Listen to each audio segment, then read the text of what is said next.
어제 서울과 경기 일부 지역에서 발생한 정전의 원인이 뭔지 한국전력이 오늘 본격적인 조사에 나섰습니다. 한전은 정전으로 피해를 본 곳은 현장을 확인한 뒤에 모두 보상하겠다고 밝혔습니다. 한승환 기자. 대형마트 의무 휴일이었던 어제 대목을 기대했던 전통시장 상인들은 갑작스런 정전에 당혹감을 감추지 못했습니다. 특히 생선과 육류 등 신선식품을 파는 상인들은 더욱 분주해졌습니다. 어제 계속 이렇게 아마 이 수족관을 생물을 취급하는 집들은 거의 같은 상황일 거예요. 시간이 조금만 더 오래됐다면 진짜 다 죽어서 한 5분, 10분만 되더라도 문제가 많이 발생을 합니다. 우리가 생명력이 있기 때문에 이런 거는 재포장을 할 수가 없거든요. 오늘까지 한국전력에 접수된 피해 신고 건수는 400여 건. 다행히 20여 분 만에 전력 공급이 재개돼 큰 피해는 없는 것으로 파악됐습니다. 한전은 정전으로 인한 피해가 확인될 경우 약관에 따라 모두 보상한다는 계획입니다. 정전 사고는 서울 서남권과 경기 일부 지역의 전력 공급을 담당하는 영서변전소 내 차단기가 고장나면서 발생했습니다. 하지만 정확한 고장 원인은 아직까지 확인되지 않았습니다. 15년 정도 사용한 것 같은데 그 정도면 아주 노후화됐다고 얘기하기도 힘들고요. 40년까지 바꾸고 쓰거든요. 지난 2011년 12월에도 울산공단에서 변전소 이상으로 대규모 정전이 일어났는데 당시에는 노후 부품을 재사용한 것이 원인이었습니다. 한여름 전력 수요 성수기를 앞두고 대규모 정전 사고가 발생하면서 한전은 주요 변전 설비에 대한 긴급 점검에 나섰습니다. SBS 한승환입니다.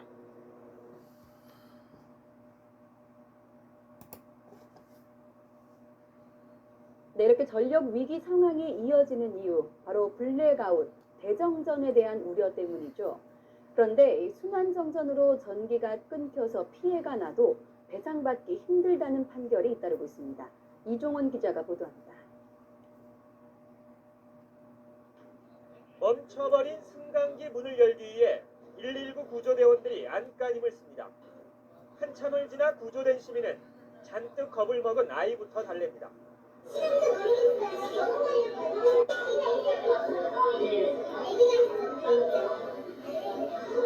신호등이 별안간 꺼지면서 도심 한복판은 아비규환이 돼버렸고 식당과 상점들은 하루 영업을 포기했습니다. 저 안에서로서 살아야 다만한 건 한 저희 88사람인데 저 조그만 데 힘 다 못 쓰게 된다고요. 지난 2011년 9월 전력이 모자라 갑자기 순환 정전에 들어가면서 도심 기능이 완전히 마비된 겁니다. 정전 사태로 A씨가 운영하던 제조업체도 15분 동안 공장이 멈춰섰습니다. 순식간에 불량품 수억 원어치가 생기자 A씨는 피해를 보상하라며 한국전력을 상대로 소송을 냈습니다. 하지만 법원은 A씨의 주장을 받아들이지 않았습니다. 재판부는 지역별로 단전을 하지 않았다면 전국적인 정전 사태가 일어날 가능성을 배제할 수 없었다며 한국전력 측의 손을 들어줬습니다. 양식장을 운영하던 B씨 역시 철갑상어 3천여 마리가 죽었다며 한전을 상대로 소송을 냈지만 결과는 마찬가지였습니다.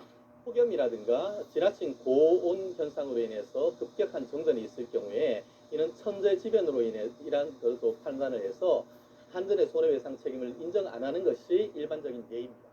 올해 역시 예년과 다를 게 없는 상황입니다. 똑같은 피해가 일어난다면 피해는 고스란히 시민들의 몫인 만큼 철저한 대비가 피해를 줄이는 유일한 방법입니다. YTN 이종원입니다. 파르돈탁스 허브 프레쉬로 잇몸질환 예방. 경기주택도시공사와 함께하는 일상의 하모니. 초기 부담 없이 내 집 마련하니까 여유로운 웃음소리. 지난 휴일 서울과 경기 지역에 대규모 정전이 발생하며 큰 불편을 불러왔습니다. 쇼핑몰에서 대피 소동이 일어나고 승강기가 멈춰서 소방당국이 구조에 나서기도 했는데요. 이처럼 갑작스런 정전으로 피해를 봤을 경우 배상을 청구할 수 있을까요? 이소영 기자입니다. 지난 11일 서울 서남부와 경기 지역 일대가 정전되며 19만여 가구가 암흑 속에 갇혔습니다. 정전은 20여 분 만에 복구됐지만 신호등이 멈추고 승강기에 갇혔다는 신고가 400여 건이 넘게 접수되는 등 피해는 상당했습니다. 한국전력은 피해 신고센터를 설치해 보상을 할 계획이라고 밝혔지만 2011년 블랙아웃 사태를 살펴보면 배상을 받아내기는 결코 쉽지 않습니다. 당시 600억 원이 넘는 피해 신고가 들어왔지만 관계당국이 인정한 것은 이 중 70억 원뿐. 결국 소송전으로 비화했지만 결과는 제각각이었습니다.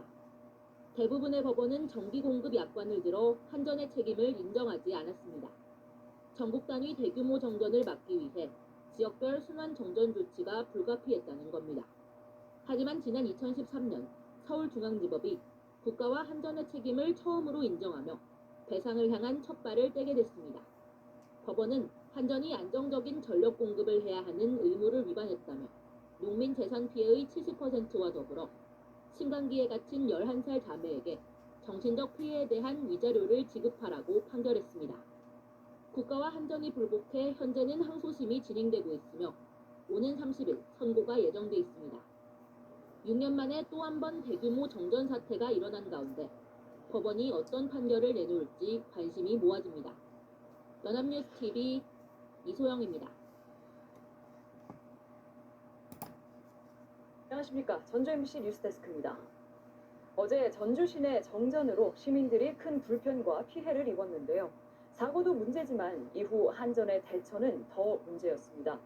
한전은 상황 판단을 잘못해 정전 피해를 키웠고 피해 규모를 축소했다는 의혹까지 받고 있습니다. 허현우 기자입니다. 어제 오전 8시 반쯤 전주시 효자동 일대에 정전이 발생했습니다. 신호등이 꺼지면서 출근길은 혼잡이 빚어졌고 상가에서는 냉장고와 냉방시설 가동이 중단됐습니다. 2시간가량 지속된 정전에 상인들은 피해를 호소했습니다. 너무 덥잖아요. 손님들도 있을 수도 없으니까 그냥 들어서자마자 나가시기도 하고. 그런데 정전이 2시간가량 이어진 이유는 한전의 판단착오 때문이었습니다. 효자동 KT지사에서 정전으로 인해 비상발전기가 가동됐고 이 때문에 연기가 피어올랐는데 한전은 KT에서 화재가 난 것으로 잘못 알고 이곳을 조사했습니다. 정전 때문에 연기가 솟았는데 한전은 거꾸로 그 연기 때문에 정전이 났을 수 있다며 1시간 10분이나 허비한 겁니다. 1시간 10분 정도 이제 고장 공시형이 되었잖아요. 그거 끝나고 나서 소방서에 저희가 별도로 연락해서 연락을 받았다고 따로 공식으로 연락이 온 게 없고. 한전은 피해 규모도 축소 발표했습니다. 전주 효자동의 이 아파트 역시 정전이 된 뒤 주민들은 한여름 더위에 냉장고도 선풍기도 돌리지 못하는 불편을 겪었습니다. 선풍기도 안 되고 아무것도 안 되니까 더웠죠. 이제 이렇게 더워서 그냥 아무튼 찬물로 막 끼얹고서 그냥 더워도 어떻게 하겠어요. 하지만 이 아파트 단지는 한전이 발표한 정전 피해 집계에서 빠져 있습니다. 한전은 모두 425세대에서 1시간 넘게 전기 공급이 중단된 것으로 집계했지만 취재진이 정전을 확인한 곳만 해도 효자동 인근 6개 아파트 800세대가 넘었습니다. 또 인근 중화산동 일부 상가와 한 종합병원에서도 5분가량 전기가 끊겼는데 한전은 5분 내외의 정전이라며 피해 집계에 포함하지 않았습니다. 불안하긴 했죠. 당연히 환자분들 모시고 있는 기관이니까 다행스럽죠. 사고 하루가 지나도록 정전 원인도 정확히 파악하지 못하고 있습니다. 새가 고압선에 접촉해 발생한 것으로 추정할 뿐 정확한 파악도 안 된 데다가 마땅한 재발 방지 대책도 없습니다. 고사비 같은 거 해보고 바람 불면 돌아가는 거 해보고 그럴 거 다 해오는데 자체가 워낙 적응을 하는 거죠. 전격이고 수시는 거의 뭐 직원들을 3팀 4팀씩 나눠서 모여져 있나. 강원도 대형 산불 원인으로 한전의 변압기가 지목되고 있는 가운데 전주 도심에서 발생한 대형 정전 사고에는 한전의 무능과 대응 부실이 드러나고 있습니다. MBC 뉴스 허윤호입니다.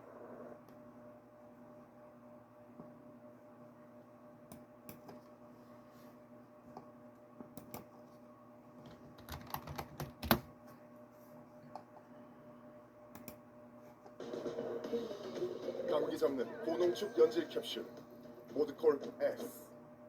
자, 이 태풍 카눈의 한반도 상륙이 임박하면서 벌써부터 태풍 피해 우려가 커지고 있죠. 특히 부산과 남해안에 매우 강한 비가 내리면서 도로 곳곳이 통제되고 있다고 합니다.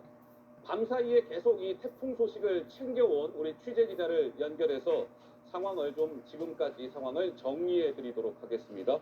자, 최수연 기자, 밤사이 상황 정리해 주실까요? 네, 현재 경남 지역에서 비바람이 거센 상황입니다. 오늘 새벽 0시부터 통제된 거가대교 진입로 CCTV 영상인데요. 오른쪽의 나무가 크게 흔들리고 세찬 비가 도로 위에 내리고 있습니다. 다음은 부산 광안대교 모습입니다. 강풍의 파도가 거세게 치고 있습니다. 태풍 카눈이 남해안에 근접하면서 부산의 경우 도로와 하천 인근 산책로, 공원 등 88곳이 통제된 상태입니다. 오늘 0시부터는 거가대교 양방향 진입도 전면 통제됐습니다. 또 침수 위험이 큰 초량 지하차도는 어제 오후 11시 37분부터 통제됐고 해변교와 연안교, 하상도로의 진입도 불가합니다. 현재 부산에 거주 중인 202세대 322명이 태풍을 피해 대피했습니다. 산사태와 침수 피해 예상 지역의 주민들 대상으로는 대피 명령이 내려졌습니다. 포항 950명, 포항 590명, 울진 800명 등 경북 동해안 주민 2,100여 명은 어제 저녁부터 마을 회관 주민센터 등 안전한 장소로 대피했습니다. 경남에서도 가로수가 부러지는 등 16건의 피해 신고가 접수됐습니다. 또 밤사이 침수 위험 지역 주민 2,900여 명이 대피했습니다. 행안부 중앙재난안전상황실에 따르면 오전 6시 현재 항공기 337편이 결항됐고 여객선도 98개 항로 128척의 운항이 중단됐습니다. 철도 역시 충북, 정선, 영동 등 3개 노선의 운항이 중단된 상태입니다. 지금까지 사회부에서 전해드렸습니다.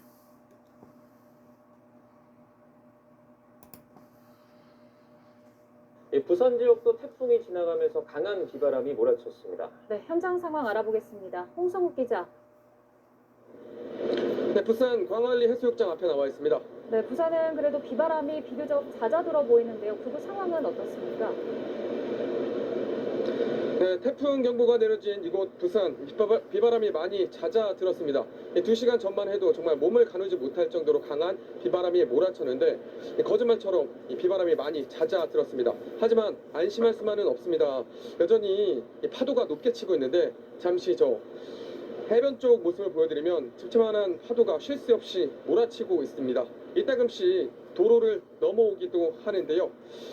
태풍이 부산 지역을 완전히 빠져 지나갔지만 안심할 수 없는 상황입니다.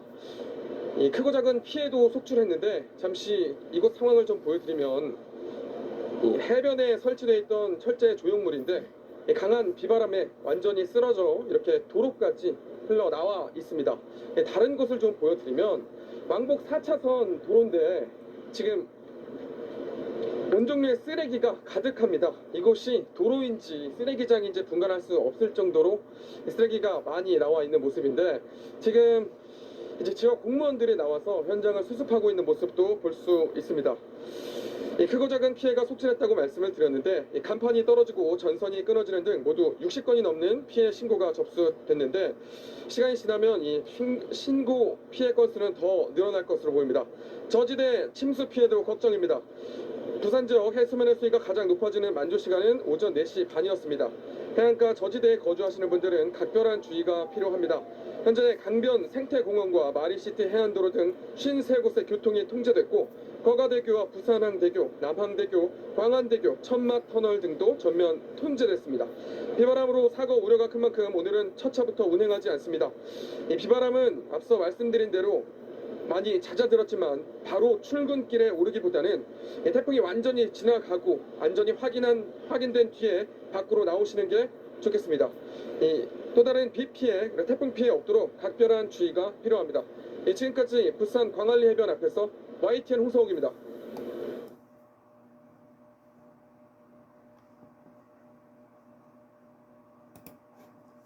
98세의 노인이 50년 동안 이를 닦지 않았는데 이 치약을 한번 사용하자 치아에 있던 노란때가 모두 사라졌습니다. 40살이 되면 입에서 냄새가 나지만 자신은 모를 수 있습니다. 태풍 흰남노는 모레 화요일 새벽 제주도를 지나 아침에는 통영 부근 남해안에 상륙할 전망입니다. 태풍 영향 반경이 워낙 넓어서 전국 대부분 지방이 비바람 영향권에 들 걸로 보입니다. 취재기자 연결해서 태풍 전망 자세히 알아보겠습니다. 정혜윤 기자. 네, 문화 생활가 네, 먼저 지금 태풍 위치가 어디쯤 됩니까? 네, 태풍 흰남노는 타이완 동쪽 약 300km 부근 해상까지 북상했습니다. 북상 속도는 조금씩 빨라지고 있고 강도는 매우 강한 정도로 여전히 강한 세력을 유지하고 있습니다. 네, 태풍은 앞으로 속도를 내서 북상하기 시작하겠고요. 이번 주 화요일 새벽 제주도 동쪽 해안을 스쳐 지나 아침에는 통영 부근 경남 해안에 상륙할 것으로 보입니다. 최근 접시간은 제주도 서귀포가 새벽 2시, 통영 8시, 부산 9시, 울산 10시로 예상됩니다. 따라서 태풍의 최대 고비는 화요일 새벽부터 오전 사이가 될 전망입니다. 특히 태풍은 상륙할 즈음 강한 세력을 그대로 유지할 것으로 보이는데 현재 예상되는 중심 기압이 950헥토파스칼 정도로 역대 가장 강했던 1959년 태풍 사라와 2003년 매미보다 더 강력합니다. 네, 비바람도 무척 강할 것 같은데 앞으로 비가 얼마나 더 내릴 걸로 보입니까? 네, 기상청은 이번 태풍으로 제주 산간 지역에 최고 600mm 이상의 호우를 예고했습니다. 네, 남해안에도 400mm가량의 많은 비가 오겠고 그 밖에 전국으로도 100에서 300mm가량의 비가 예상됩니다. 600mm 이상이기 때문에 이보다 더 많은 비가 기록될 수도 있고요. 특히 중요한 건 기상청이 시간당 100mm 정도의 물폭탄을 예고한 겁니다. 이 정도의 비라면 내렸다 하면 재난 상황으로 이어질 수밖에 없습니다. 또 강풍도 비상입니다. 지금까지 태풍으로 인한 역대 1위 태풍 강풍 기록은 2003년 매미가 기록했던 초속 60m의 강풍입니다. 그런데 이번 태풍으로 제주도와 남해안 지역에 초속 60m 이상의 돌풍이 예상되고 있고 내륙으로도 초속 20에서 30m 정도의 강풍이 몰아칠 것으로 보입니다. 초속 60m 정도면 철탑이 쓰러지고 골리앗 크레인이 쓰러지거나 콘크리트 건물이 무너질 정도의 위력입니다. 태풍과 거리가 다소 먼 수도권 지역에서도 초속 15m 이상의 강풍이 예상되는 만큼 주변 점검 철저히 해주셔야겠습니다. 네, 그럼 태풍특보는 언제쯤 내려지겠습니까? 네, 태풍특보는 오늘 오후 제주도 먼 바다부터 내려지기 시작할 것으로 보입니다. 네, 지금은 제주도와 남해안의 강풍특보가 그리고 이 남해안을 중심으로 풍랑특보가 발효 중인데요. 오후부터는 제주도 남쪽 먼 바다부터 태풍특보로 대치되겠고 월요일인 내일 새벽이나 오전부터는 태풍의 직접 영향권에 들기 시작하면서 그 밖에 남해상과 제주도에 태풍특보가 발효될 것으로 예상됩니다. 이후 내일 오후 남해안, 남부 내륙은 내일 밤, 태풍이 제주도를 지나가는 모레 새벽에는 충청과 영동지방까지 태풍특보가 점차 확대하겠습니다. 수도권은 태풍특보까지는 아니지만 호우특보가 내려질 가능성이 있고 만약 태풍이 조금 더 서편의 전남 남해안으로 상륙하게 된다면 태풍특보도 더 확대할 것으로 보입니다. 특히 수도권의 경우 오늘 밤과 내일 사이에 태풍의 앞자리에서 유입된 고온 다습한 공기와 북쪽의 찬 공기가 맞부딪히면서 태풍이 북상하기 전부터 국지성 호우가 내릴 가능성이 큽니다. 기상청은 태풍이 역대 최대급 강도를 유지한 채 북상하면서 제주도와 남해안에는 폭풍 해일과 침수 피해 그리고 산사태 등이 우려된다면서 각별한 주의를 당부했습니다. 지금까지 문화생활과학부에서 YTN 정혜윤입니다.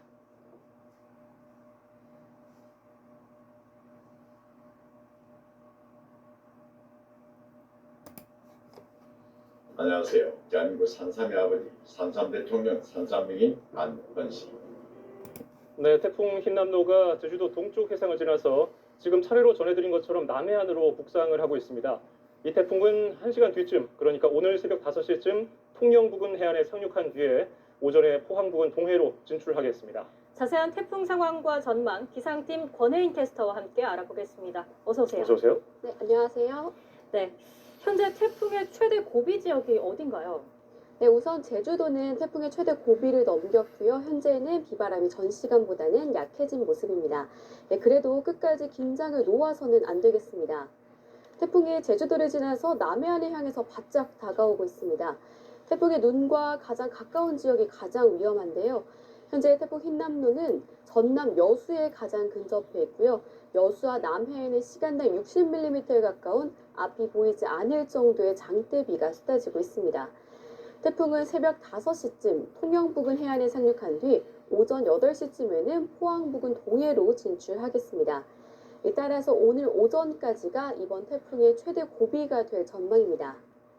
태풍이 가까워지면서 태풍특보도 확대 강화되고 있습니다.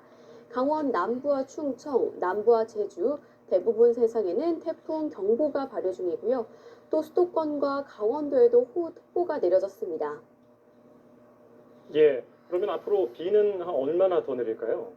네, 우선 지난 주말부터 나흘 동안 제주도에는 무려 1000mm가 넘는 그야말로 물폭탄이 쏟아졌습니다. 제주 윗세오름에 1020mm, 삼각봉에 908mm의 누적 강우량을 기록하고 있는데요. 남해안과 영남 동해안, 영동 남부와 제주 산간, 그리고 지리산 부근에는 250mm가 넘는 비가 더 오겠고요. 서울을 비롯한 그 밖의 전국에 80에서 150mm의 비가 예상됩니다. 네, 바람도 지금 문제입니다. 이번 태풍 비와 바람 모두 강하다고 하는데 바람은 어느 정도인가요? 네, 맞습니다. 이번 태풍은 비뿐만 아니라 바람도 무척 강합니다. 강풍으로 인한 피해가 우려되는 상황인데요. 통영에 초속 43.1m, 제주 고산에는 초속 42.5m의 순간적인 돌풍이 기록됐습니다. 제주도와 남해안에는 초속 60m의 관측사상 가장 강한 바람이 불 수 있고요. 동해안에 30에서 40m, 서울을 비롯한 수도권에도 초속 15m 안팎의 강풍이 불겠습니다. 이 바람의 세기가 어느 정도의 위력인지 궁금하실 텐데요. 바람이 초속 10m만 불어도 들고 있는 우산이 부러지고 35m 정도면 달리는 기차가 넘어질 수 있습니다. 초속 50m면 콘크리트로 만든 집이 무너질 수 있고 초속 60m의 강풍이 불면 철탑이 휠 수 있을 정도의 위력입니다. 2003년 매미가 왔을 때 거대한 골리앗 크레인이 구겨지다시피 무너진 걸 연상하시면 그 위력을 아실 수 있을 것 같습니다. 예, 이 철탑이 휘어지는 정도의 초속 60m, 시속으로 환산하면 216km입니다. 그렇기 때문에 매우 강한 바람이라는 것을 알 수가 있고요. 제주도와 남해안은 또 폭풍 해일, 또 그 침수, 하천, 범람 피해도 우려되는 상황인데 어떻습니까? 네, 맞습니다. 태풍이 북상하는 시간과 만조 시각까지 겹치기 때문에 폭풍 해일도 비상입니다. 물결이 최대 10m 이상으로 높아질 것으로 보입니다. 오늘 제주도와 해안 지역 해수면의 높이가 가장 높아지는 시기를 살펴봤는데요. 오늘 새벽 4시에서 5시 사이가 만조 시각과 태풍이 겹치면서 가장 위험할 것으로 우려되고 있습니다. 위험 지역 주민들은 안전한 곳으로 대피하셔야겠습니다. 네, 사전 대비도 철저히 해주셔야겠습니다. 호우가 쏟아지면서 산사태나 하천, 범람 등의 피해도 우려됩니다. 네, 맞습니다. 이번 태풍이 역대급의 위력을 보이고 있기 때문에 하천 범람은 물론 이 산사태 피해와 강풍 피해도 커질 것으로 우려되는 상황입니다. 사전 대비를 철저히 해주셔야겠습니다. 특히 산사태 위험 지역이라면 전조 증상을 미리 알고 살피시면 좋을 것 같습니다. 산사태의 경우 발생 직전에 몇 가지 징후가 나타나는데요. 새가 날고 나무가 흔들리거나 기울어지면 곧 산사태가 일어난다는 신호입니다. 경사면에서 갑자기 많은 양의 물이 솟아오르거나 계곡물이 갑자기 흙탕물로 변하는 것도 위험 신호고요. 또 돌이 떨어지거나 흙냄새나 물건이 타는 냄새, 시큼한 향 등 이상한 냄새가 나기 시작하면 산사태를 의심해야 합니다. 특히 내가 있는 곳이 산사태 위험 지역인지를 확인하는 게 중요한데요. 산림청의 산사태 정보 시스템에 접속하면 알 수 있습니다. 위험 지역에 있다면 집안의 가스나 전기를 차단한 뒤 신속하게 대피 장소로 이동하시기 바랍니다. 예, 내가 사는 지역에서 평소와 다른 소리나 냄새가 느껴진다 하면은 충분히 의심할 만하고요. 이에 대한 대비를 하셔야겠습니다. 자, 사라, 또 태풍 매미, 이런 우리나라에 큰 피해를 줬던 태풍들을 분석해 보니까 이 흰남노처럼 가을 태풍이라는 공통점이 있는데요. 이런 아주 강력한 태풍들은 왜 가을에 올까요? 네, 태풍 사라와 매미 모두 우리나라에 아주 많은 피해를 안겨준 태풍입니다. 말씀하신 대로 피해가 컸던 사라와 매미는 모두 8월 말에서 9월에 올라온 가을 태풍입니다. 가을 태풍의 위력이 센 건 우리나라를 둘러싼 기단 변화와 관련이 있는데요. 가을로 접어들면서 한반도 오른쪽 밑에 북태평양 고기압의 세력이 약해지면서 태풍의 경로가 우리나라 쪽으로 휘는 겁니다. 게다가 북태평양 적도 인근 태양 고도가 높아서 햇볕이 강하게 내리쬐며 해수면의 온도가 높아져서 태풍이 북상하면서 세력을 키울 수가 있습니다. 기후 변화로 인해서 가을 태풍의 빈도가 늘어나고 세력도 강해지고 있습니다. 이번 태풍이 지나더라도 또 다른 태풍이 올 수 있기 때문에 긴장의 끈을 놓아서는 안 되겠습니다. 네, 흰남노 무사히 지나가길 바랍니다. 마지막으로 태풍 대비 요령도 함께 전해주시죠. 네, 태풍의 그 진로도가 유동적이기 때문에 계속해서 TV나 인터넷을 통해서 태풍의 진로도와 상황을 확인해 주시는 게 좋겠습니다. 내가 속한 지역의 상황을 아셔야 계속해서 확인이 필요한 상황입니다. 네, 강풍의 입간판이나 시설물이 날아다닐 수 있어서 외출을 자제하시는 게 좋겠고요. 또 지붕이나 간판 등은 미리 결박하는 게 좋겠습니다. 하수구나 배수구의 점검도 미리 하시기 바랍니다. 이 모든 대비는 태풍이 오기 전에 하셔야 하고요. 비바람이 불면서 외출하지 마셔야 합니다. 태풍으로 인한 피해를 최소화할 수 있도록 대비에 만전을 기해 주시기 바랍니다. 예, 지금까지 기상팀 권희인 캐스터와 태풍 상황 또 전망 살펴봤습니다. 고맙습니다. 고맙습니다. 전 주식을 안 해요. 그렇게 맨날 들여다보고.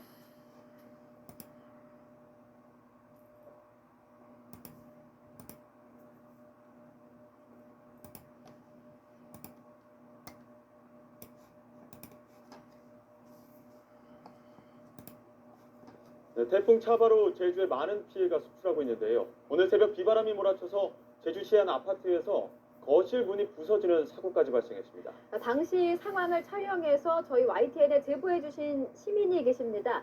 제주시 1도 2동 사마 아파트 주민 조재천 선생님인데요. 전화 연결해서 구체적인 상황 들어보겠습니다. 선생님 나와 계십니까? 네. 네, 제보 전화 주셔서 너무나 감사합니다. 지금 저희가 제보 영상 한번 보여주시죠. 지금 저희가 전에 듣기로는 아파트 거실문이 떨어져 나갔다고 하는데 지금 화면이 나가고 있습니다. 선생님 이때 당시의 상황이 어땠는지 좀 설명부터 해주시죠. 거실문이 활처럼 휘어지면서 예. 순식간에 터져버렸거든요. 그러면서 이제 빗물이 그냥 정신없이 들어와가지고 예, 물바다가 됐어요, 바다. 거실이. 그런데 이때 당시가 시간이 몇 시쯤이었습니까? 3시 30분요. 3시 30분에. 네. 그럼 자다가 놀라서 깨셨겠어요? 아니요, 2시부터 일어나서요. 예. 이 바람 소리 때문에 정신없어서 귀가 멍멍할 정도로 바람이 너무 세가지고요. 예. 2시부터 일어나서 계속 상황 보고 있었어요. 그렇다면 주무시는 중에도 비바람 소리가 너무나 거세서 네. 새벽 2시부터 잠을 깨셨다는 네. 말씀이신 거예요? 맞습니다. 예, 그 바깥 상황이 굉장히 정신 없었을 것 같은데요. 바깥 상황도 어땠는지 혹시 보셨습니까?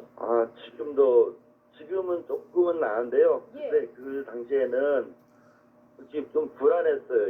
이 태풍이 언제 갈지 너무 불안해서 그냥 작은 방으로 다 대피해서 있었어요. 그냥. 예. 혹시 그 대기 제주항 근처인 걸로 알고 있는데요. 제주항이 쪽이 보였습니까?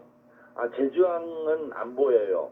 안 보입니까? 바다는 보이는데요. 예. 제주항은 안 보여요. 산지천 쪽에도 범람을 했다는 그 소식은 들었는데요. 예. 제주항 쪽으로는 안 보이고 바다만 보여요. 그러시군요. 네. 그 활처럼 휘어졌다고 앞서 말씀을 하셨는데 네. 사실 네. 태풍이 비바람을 많이 동반한다고 예보가 돼 있었기 때문에 대비를 혹시 하셨습니까? 그 문을 테이프로 중간에 막아놨는데도 예. 그거를 못 이기더라고요. 테이프로 막아놨는데도 문이 결국에는 활처럼 휘어져서 깨져버린 거군요. 네, 그렇죠. 예, 혹시 가족분 중에 다치시지는 않으셨습니까? 제가 이제 손가락 조금만 이렇게 좀 유리에 조금 나갔어요. 예. 선생님 이게 다칠 수가 있기 때문에 일단은 집 안에 다니실 때 양말이나 실내화 등을 꼭 신으시는 게 좋으실 것 같습니다. 지금 어떻게 대비하고 있는 상황이십니까? 지금도 거실 쪽에는 안 나가고요. 예. 그냥 애들 방에 작은 방에서 다 한다 했어요. 정전이 아까 또 한 20분 정도 생겼었거든요. 예. TV도 지금 전혀 안 돼요. TV 방송도 안 되고 정전도 아까 한 4시 정도에 정전이 생겼더라고요. 한 30분 가량. 그래서 지금은 다시 불은 들어왔어요. 지금 불이 들어온 상태이신 거죠? 네. TV 방송은 안 되고요. 혹시 태풍 관련 소식은 어떻게 접하고 계신 겁니까? 그 핸드폰으로 지금 보고 있습니다.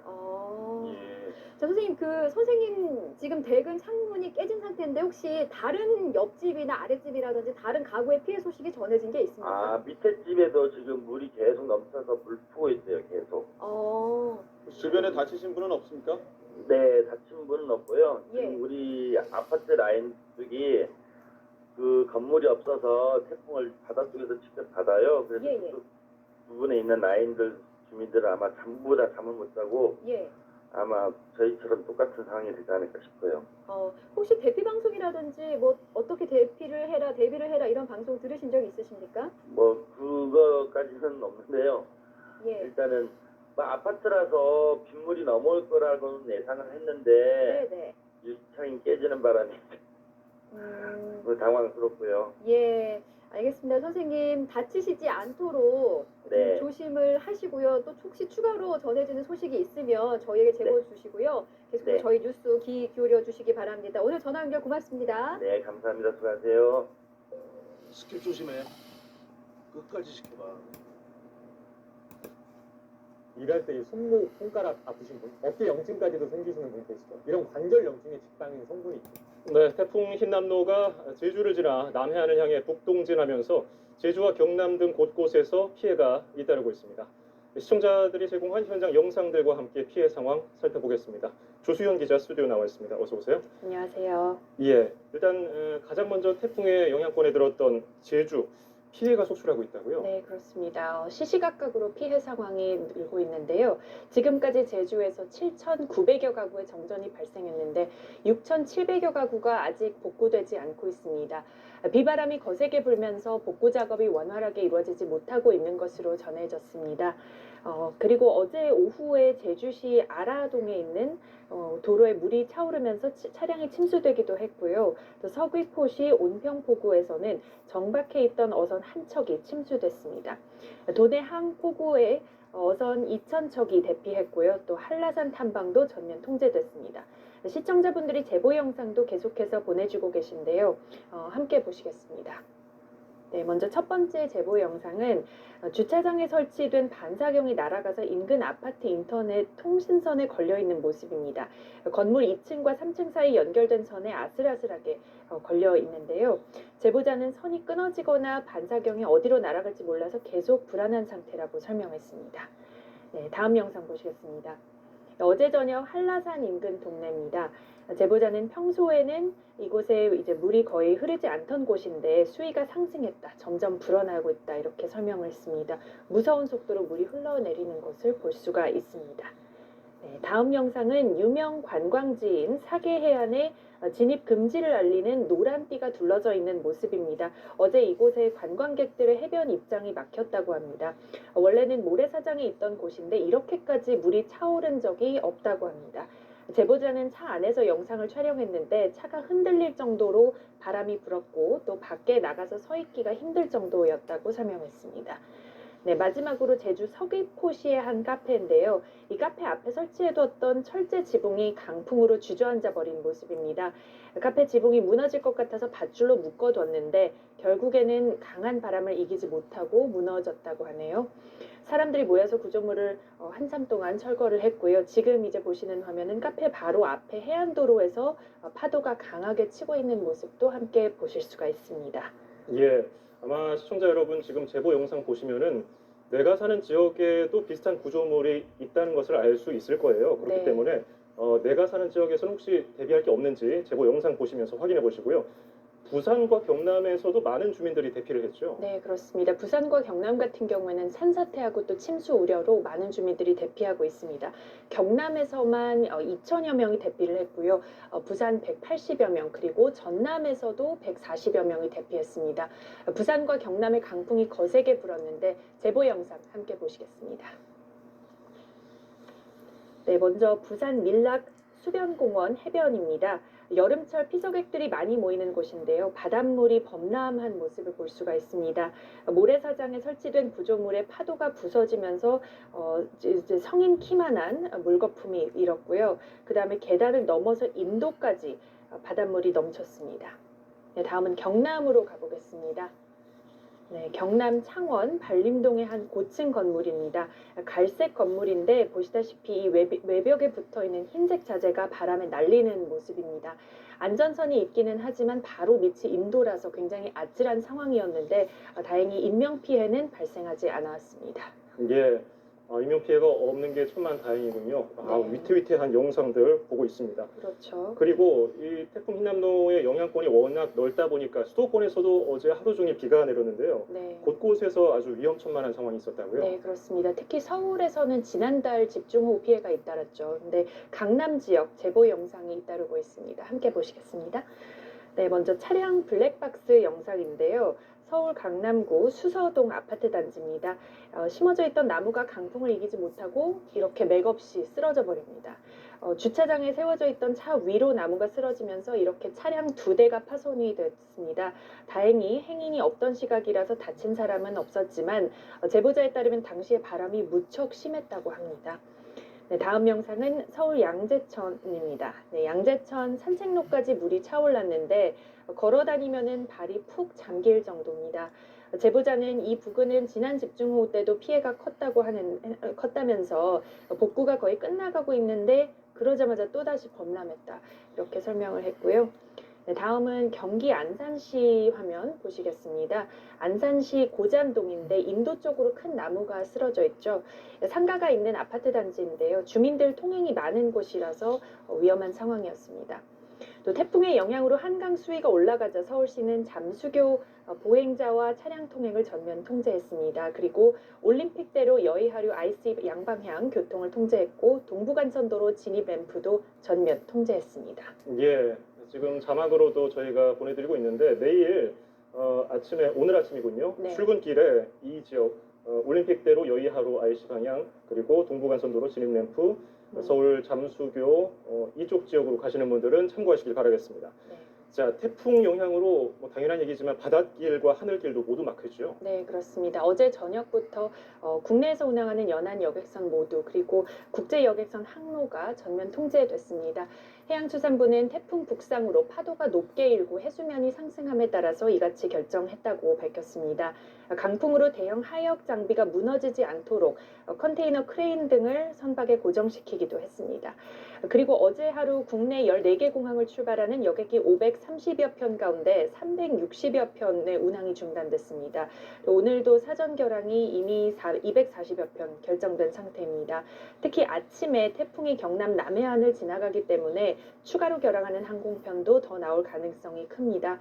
항공편 이용 계획 있으신 분들은 각 항공사에 미리 항공 정보를 잘 확인하시길 바랍니다. 예.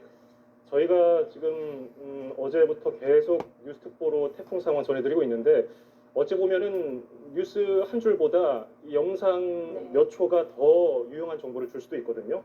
시청자 여러분들께서 어떻게 YTN에 제보를 할 수 있는지도 설명해 주시죠. 네, 시청자분들의 제보 영상이 저희에게 많이 도움이 된다는 점 우선 말씀드리고요. 카카오톡에서 뉴스는 YTN, 제보는 YTN 검색해서 제보할 수 있고 전화는 02-398-8282 또는 8585로 제보 영상을 보내주실 수 있습니다. 제보 영상을 통해서 저희가 생생하게 현장을 전달할 수 있으니까 많은 제보 부탁드립니다. 다만 영상 찍으실 때는 무엇보다 안전에 꼭 유의해 주시기 바랍니다. 예, 지금까지 조수연 기자와 태풍 상황 제보 영상 위주로 살펴봤습니다. 고맙습니다. 자동차 보험 할인은 다 똑같다? 난 동의할 수 없어. 마일리지 선할인에? 야, 말도 마. 애 낳고 나니까 완전 달라. 게다가 요즘 쉴데도 없이 막. 네, 이번엔 흰남노. 건물도 붕괴할 정도의 강력한 위력을 갖고 있는 초강력 태풍 흰남노가 북상하고 있는 가운데 주말까지 제주도에 300mm 이상의 호우가 내리고 남해안에도 최고 100mm의 많은 비가 예보돼 비상입니다. 네, 일요일부터는 내륙 대부분 지방이 태풍의 영향권 안에 들 것으로 보이는데요.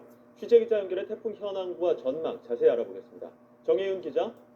네, 문화생활과학부입니다. 네, 당장 예고된 호우 상황부터 알아보겠습니다. 태풍 아직 멀리 있는데 제주도와 남해안에는 저녁부터 많은 비가 예고됐습니다. 태풍 영향인 겁니까?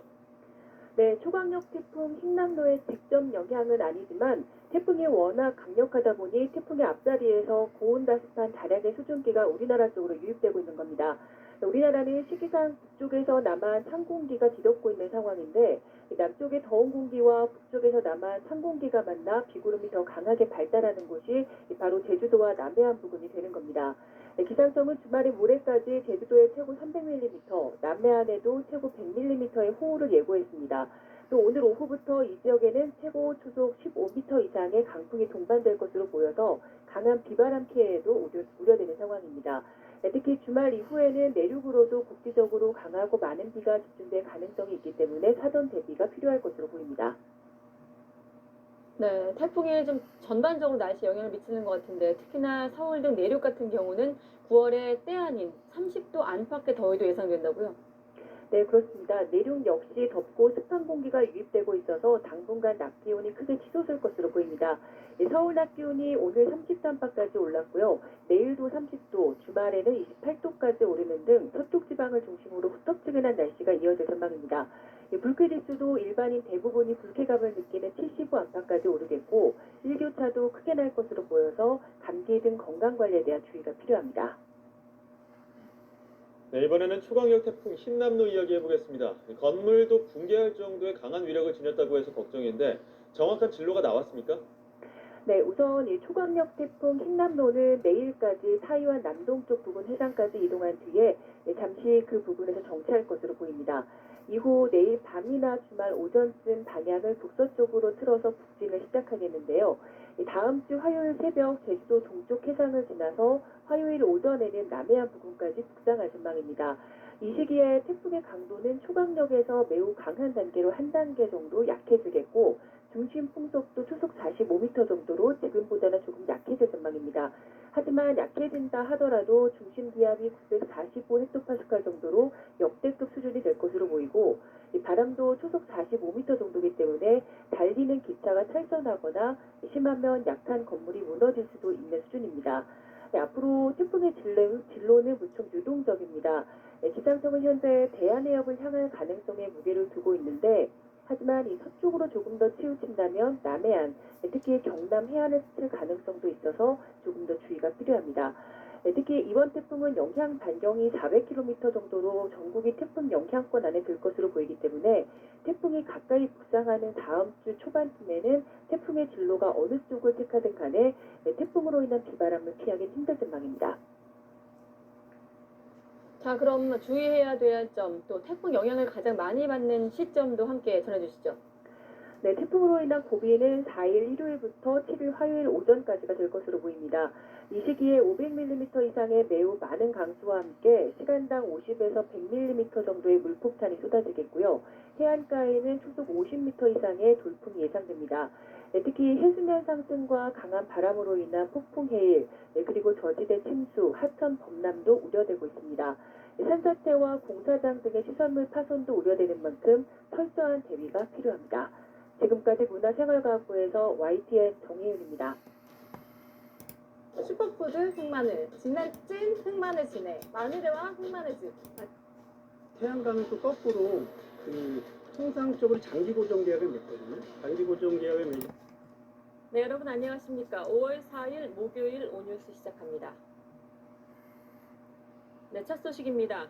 어제 낮부터 비가 내리기 시작한 제주도는 벌써 200mm가 넘는 비가 내려 곳곳에서 침수 피해가 잇따르고 있습니다. 비구름은 점차 전국으로 확대돼서 수도권에도 많은 비가 예상됩니다. 서동균 기자가 보도합니다. 비구름이 제주도와 일부 남해안을 뒤덮고 있습니다. 제주도 삼각동에는 시간당 48mm의 매우 많은 비가 집중됐고 표선과 중문 등에도 시간당 20에서 30mm의 장대비가 쏟아졌습니다. 많은 비로 인해 오전 한때 제주시 한 건물 지하에는 50톤의 물이 들어차 배수 작업이 진행됐고 낮 1시쯤엔 서귀포시 도로가 침수돼 차량이 고립되기도 했습니다. 남해안 지역도 강한 바람과 함께 많은 비가 내리면서 여객선이 통제됐고 제주를 오가는 여객기 일부도 지연되고 있습니다. 현재 제주도와 전남 남해안은 호우특보가 발효 중이고 동해상을 제외한 전 해상에도 풍랑특보가 내려졌습니다. 제주도엔 어제부터 300mm 넘는 비가 쏟아졌고 전남 강원도에도 200mm 넘는 많은 비가 내렸습니다. 이번 비는 모레 새벽부터 오전 사이 그치겠는데 제주도 많은 곳엔 200mm 이상, 남해안에 50에서 150mm가 더 내릴 전망입니다. 특히 비구름이 점차 확대되면서 인천과 경기 남부, 강원 영서 남부 많은 곳에 120mm 이상, 그 밖의 전국에도 30에서 100mm의 비가 예보됐습니다. 이번 비는 어린이날인 내일 더 고비입니다. 수도권 지역을 중심으로는 오후부터 저녁 사이 구름대가 강하게 발달하면서 시간당 10에서 20mm 내외의 돌풍과 천둥 번개로 동반한 강한 비가 내리는 것이 있겠습니다. 기상청은 많은 비로 인한 저지대 침수와 하천 범람 등의 비 피해에 대비할 것을 당부했습니다. SBS 서동균입니다.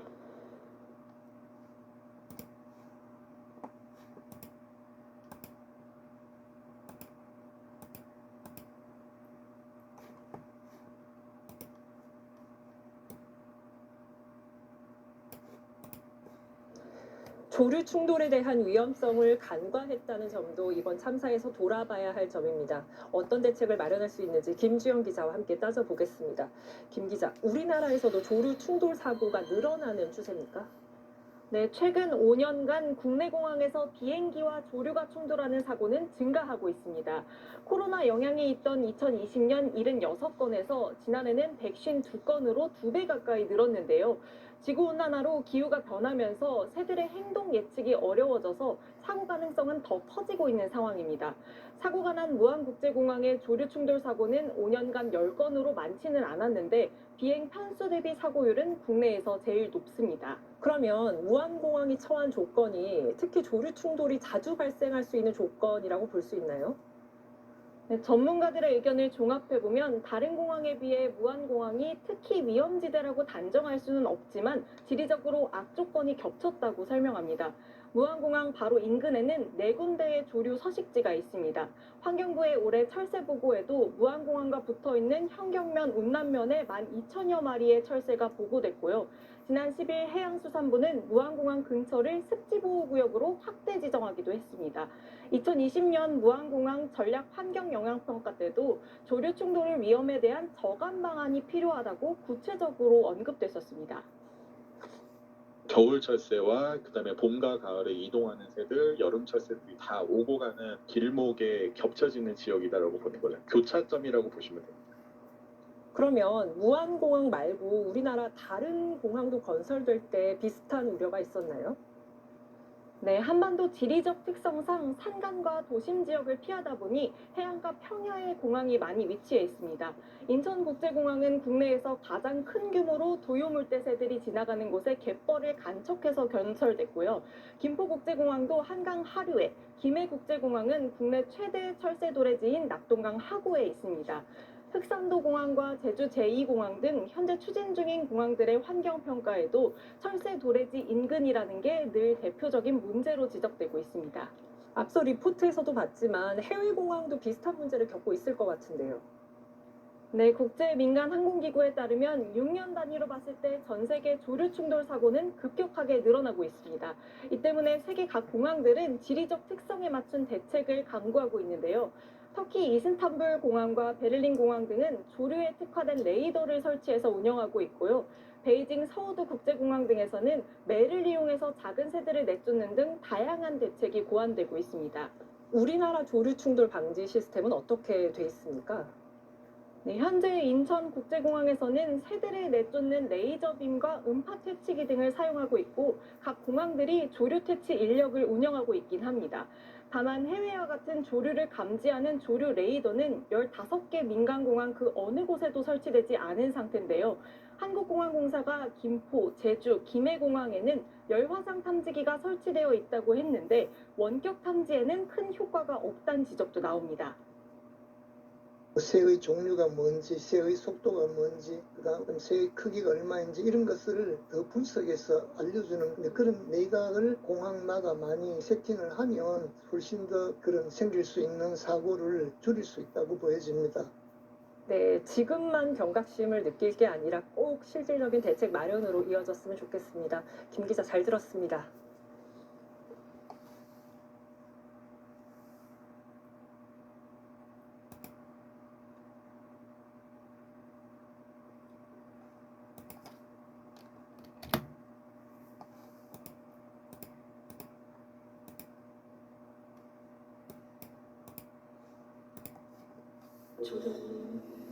요즘 초딩 공부 뭐야? 초코팝으로 전 과목 스터디밍 중. 태풍 마이삭은 북한에도 영향을 미쳤습니다. 조선중앙TV도 새벽 내내 특별방송을 이어가며 태풍 경로를 전했고요. 동해안 일부에서는 피해도 확인됐습니다. 윤보미 기자입니다. 제9호 태풍 마이삭이 북상하면서 북한 조선중앙TV도 이례적으로 새벽 내내 방송을 이어갔습니다. 세계 여러 나라의 태풍 피해 예방 요령 등과 함께 태풍 경로를 시간대별로 전하고 있습니다. 현재의 이동 속도로 보아서 9시경에 고성군 앞바다에 이르겠으며 12시경에 김책시에 상륙한 후 조기압으로 변질되면서 15시에 무산군 부근을 통과할 것으로 예견됩니다. 동해안과 북부 내륙, 중부 내륙 여러 지역에서 200에서 300mm의 많은 비와 강풍이 예상된다며 피해 예방을 당부하고 있습니다. 특히 태풍 피해가 가장 클 것으로 예상되는 동해안 지역엔 취재기자가 직접 나가 현장 상황을 전했습니다. 9월 3일 새벽 2시 현재 여기 고성지구는 태풍 9호의 영향을 계속받고 있습니다. 보다시피 이 읍지구 도로들은 여러 군데가 지금처럼 이렇게 물이 이 무릎까지 넘쳐나서 도로들이 여러 군데 막힌 상태에 있습니다. 조선중앙TV는 강원도 일부 지역에 기록적인 폭우가 내렸고 논밭과 도로가 물에 잠긴 동시에 곳곳에서 강한 바람도 계속되고 있다고 전했습니다. 북한은 앞서 어제 오후 6시를 기해 강원도 해안가 주민들에게 대피령을 내린 상태입니다. 태풍 중심이 육지 상해가 되더라도 이 태풍의 오른쪽 변두리를 따라서 강하게 동풍이 풀려주게 됩니다. 이 동풍과 마주하는 동해안 지역들에서 이런 곳에 대해서 이제 15 내지 20m 내초의 강한 이 강풍이 불게 됩니다. 북한은 지난달 장마로 막대한 수해가 발생한 데 이어 최근 태풍 바비로 인해 곡창지대인 황해도에 큰 피해를 입었습니다. KBS 뉴스 윤봄입니다.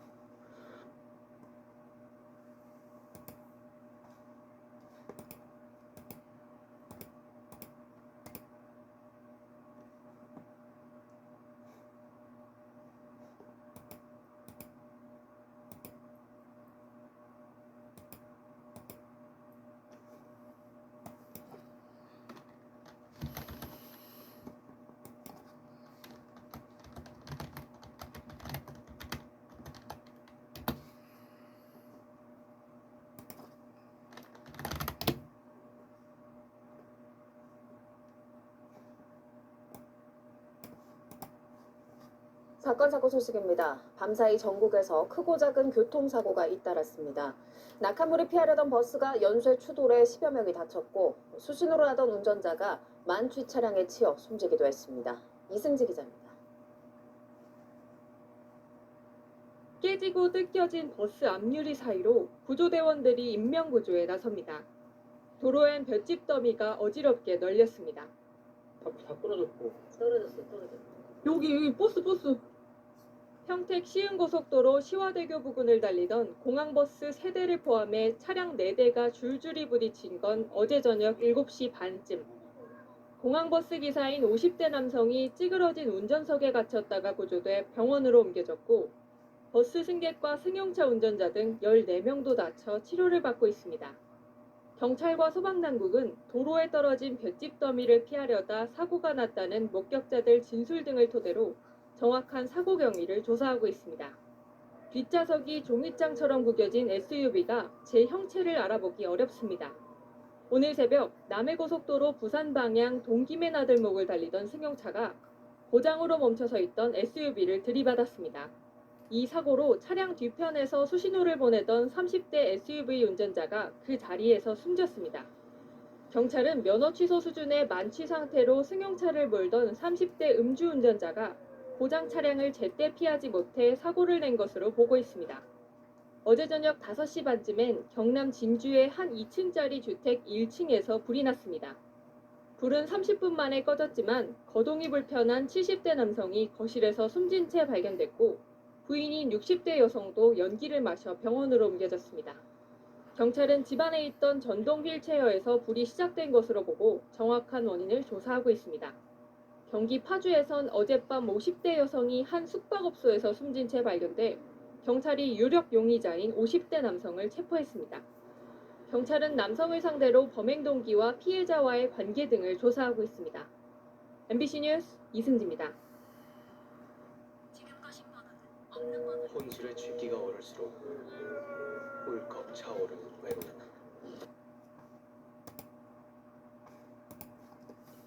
어제 오후 경기도 하남시에서 시내버스가 마주오던 차량 3대를 연달아 들이받아 1명이 숨지고 8명이 다쳤습니다. 또 밤사이 비가 내리면서 교통사고도 잇따랐는데요. 사건 사고 소식을 박효정 기자가 보도합니다. 버스 아래에 깔린 승용차가 형체를 알아볼 수 없을 정도로 찌그러졌습니다. 구조대원들이 절단기 등을 동원해 부서진 자동차 속에서 운전자를 꺼냅니다. 어제 오후 7시쯤 경기도 하남시 초이동에서 김모 씨가 몰던 좌석 버스가 맞은편에서 오던 차량 3대를 연달아 들이받았습니다. 이 사고로 승용차에 타고 있던 46살 김모 씨가 숨지고 버스 승객 등 8명이 다쳐 병원으로 옮겨졌습니다. 경찰은 버스 운전자가 반대편 버스 전용 차선에서 좌회전 신호를 기다리던 차량을 피하려고 급제동을 하다 사고가 난 것으로 보고 정확한 경위를 조사하고 있습니다. 흰색 승용차가 도로 위에 완전히 뒤집어졌습니다. 오늘 새벽 3시 10분쯤 용산구 강변북로 일산 방향으로 가던 28살 이모 씨의 승용차가 이촌나들목 부근에서 빗길에 전복됐습니다. 이 씨는 인근 병원으로 옮겨져 치료를 받고 있고 다행히 생명에는 지장이 없는 것으로 전해졌습니다. 오늘 새벽 2시 10분쯤 성북구 종암동의 한 아파트 앞 도로에서 주행 중이던 택시가 오토바이와 추돌한 후 아파트 입구벽을 들이받았습니다. 이 사고로 오토바이 운전자 45살 한모 씨 등 2명이 다쳐 응급처치를 받은 뒤 병원으로 이송됐습니다. 연합뉴스TV 박효정입니다. 제주도에서는 단체 관광객들 태우고 가던 버스가 도를 피하려다가 넘어졌습니다. 19명이 다쳤습니다. 사건 사고 소식들 보시죠. 25인승 관광버스가 도로를 벗어나 풀숲에 넘어진 가운데 구조대원들이 한창 구조 작업을 펼치고 있습니다. 제주시의 도로에서 관광객 19명을 태우고 달리던 관광버스가 전도된 건 오전 9시 40분쯤. 이 사고로 경기도 안산에서 제주까지 관광하러 온 승객 19명이 다쳐 병원으로 옮겨졌습니다. 경찰은 도로에 있던 돌을 피하느라 사고가 났다는 운전자 진술을 토대로 정확한 사고 경위를 조사하고 있습니다. 비슷한 시각 서해안고속도로 서울 방향 금강대교 부근에서는 차량 6대가 잇따라 부딪혔습니다. 이 사고로 다친 사람은 없었지만 일대 도로에 30분 동안 정체가 빚어졌습니다. 경찰은 상습 정체 구간에서 차량이 밀리면서 서행 중이던 다른 차를 추돌해 사고가 난 것으로 보고 있습니다. 앞서 새벽 5시 40분쯤엔 제주 추자도에서 실종자 수색 작업에 나선 파출소장이 절벽 아래로 떨어져 크게 다쳤습니다.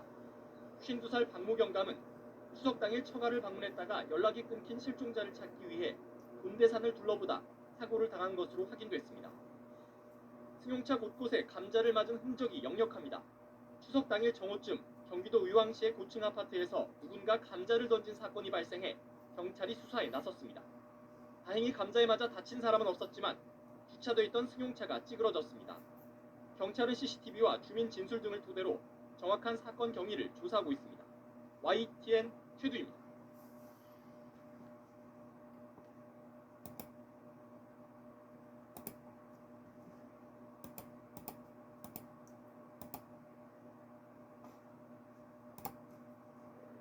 어제 저녁 서울 강서구에서 퇴근길 시내버스 2대가 충돌하는 사고가 났습니다. 네, 승객 2명이 숨지고 40여 명이 중경상을 입었습니다. 윤광빈 기자입니다.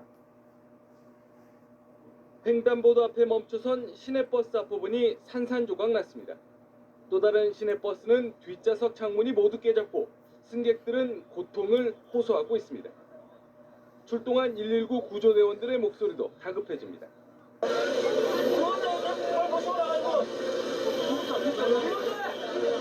어제 저녁 6시 40분쯤 서울 강서구 공항중학교 앞 삼거리에서 김포공항 방면으로 가던 시내버스 60-3번 버스가 좌회전을 하던 22번 버스 뒷부분을 들이받았습니다. 이 사고로 22번 버스에 타고 있던 19살 여성 배모 씨 등 승객 2명이 숨지고 21살 이모 씨 등 41명이 중경상을 입었습니다. 사고 직후 사망자와 부상자들은 이대 목동병원 등 인근 11개 병원으로 분산 이송됐습니다. 경찰과 소방당국은 60-3번 버스가 신호를 위반하고 직진을 하다가 사고가 난 것으로 보고 정확한 사고 원인을 조사하고 있습니다. 편도 4차선 도로가 아수라장으로 변했습니다. 오늘 새벽 3시 10분쯤 서울 양천구 신월동 경인고속도로 서울 방향에서 승용차와 대형 탑차, 버스와 화물트럭 등이 4중 추돌하는 사고가 났습니다. 이 사고로 40살 하모 씨 등 3명이 다쳐 병원으로 옮겨졌습니다. 앞서 새벽 2시 10분쯤 부산 해운대구 석대동의 한 화원에서는 불이 났습니다. 이 불로 비닐하우스 50제곱미터와 사무기기 꽃등이 탔지만 주인이 퇴근하고 비어있어 인명피해는 없었습니다. 경찰과 소방당국은 정확한 화재 원인을 조사하고 있습니다. 연합뉴스TV 임광빈입니다. 귀뚜라미는 지키겠습니다. 백화점에서 제일 비싼 냄새 향수로 유명한 디브리오 플래티넘 가져왔습니다. 비싼 냄새 와. 여러분 안녕하십니까? 전주 MBC 뉴스데스크입니다. 전주 시내 한복판에서 시내버스와 화물차가 충돌해 버스 승객 등이 다쳤습니다. 시내버스의 브레이크 파열로 의심되는데 하마터면 대형 사고로 이어질 뻔했습니다. 박연선 기자가 보도합니다. 오늘 오후 8시쯤 전주시 우화동 번화가 앞 도로 시내버스 한 대가 갑자기 속력을 내더니 앞서가는 차량들을 피해 고개 운전을 합니다. 그리고는 유턴하던 트럭과 충돌해 높이 떠오르더니 갓길에 주차돼 있던 차량 5대를 더 들이받고서야 멈춰섰습니다. 막 텅텅 그게 막 말도 못하게 큰 소리가 나서 그것도 뭐지 폭파한 줄 알았어. 이 사고로 트럭 운전자 A씨와 시내버스 탑승객 6명 등 7명이 다쳐 병원으로 옮겨졌습니다. 버스기사는 브레이크가 말을 듣지 않아 사고를 피할 수 없었다고 말합니다. 이제 우리 전화하고 이제 차가 내려오면서 브레이크 살짝 밟았지. 그래서 그때 거기서 또 브레이크가 안 박히고 악셀레터가 막 계속 올라가는 거야. 경찰은 운전기사와 목격자 등의 말을 토대로 시내버스 브레이크의 결함 여부와 버스 정비 과정의 문제를 조사하는 등 정확한 사고 경위를 파악하고 있습니다. MBC 뉴스 박연선입니다. 어제 저녁 부산의 한 도로에서 트럭과 시내버스가 충돌해 승객 등 12명이 다쳤습니다. 천안의 한 철물점에서 불이 났고 또 서울 주택가에는 멧돼지가 출현하기도 했습니다. 밤사이 사건 사고 한현희 기자입니다. 시내버스 앞부분이 흉측하게 찌그러졌습니다.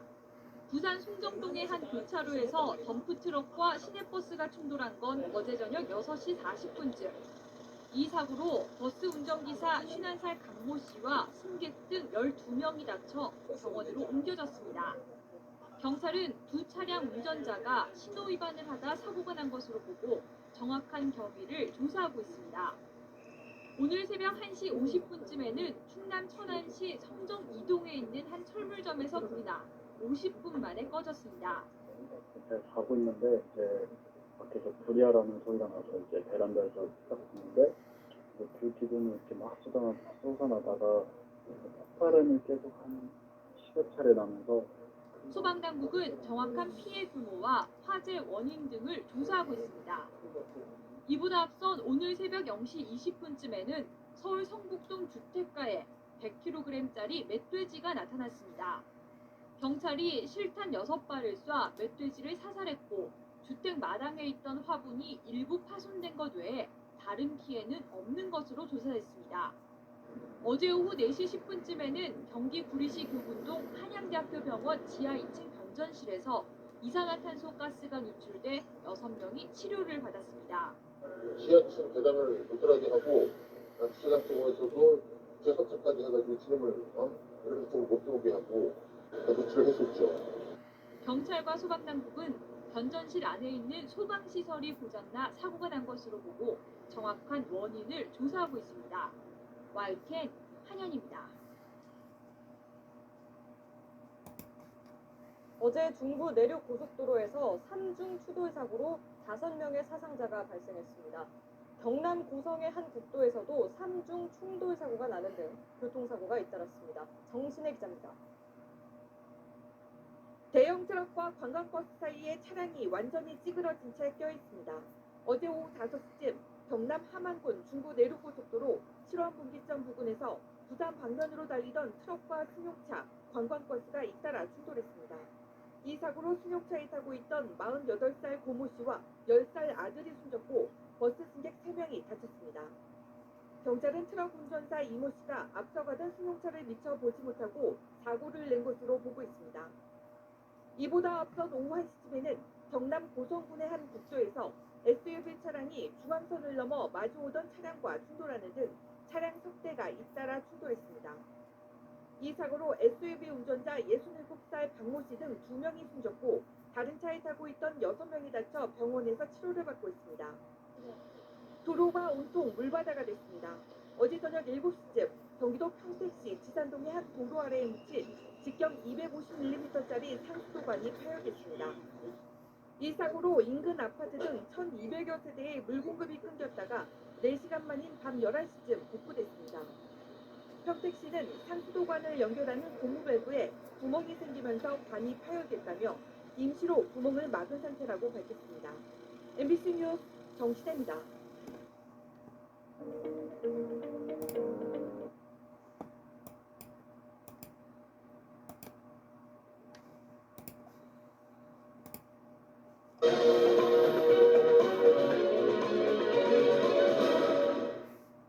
지난 울산 고속버스 화재 때처럼 만약에 버스 안에 갇힌다면 그 단단한 버스 유리창을 무엇으로 깨고 탈출할 수 있을까요? 비상용 망치 외에 또 다른 방법은 없을까요? 휴대전화나 안전벨트로는 과연 가능할까요? 박준규 기자가 직접 실험을 해봤습니다.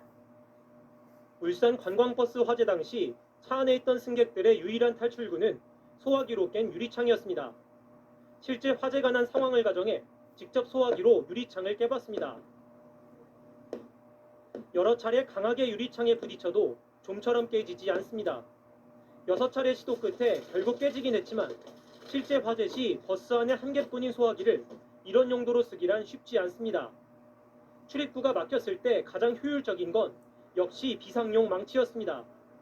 망치로 유리창을 깰 때는 가운데 부분보다 모서리 부분이 더 수월하고 파편으로 인한 부상도 막을 수 있습니다.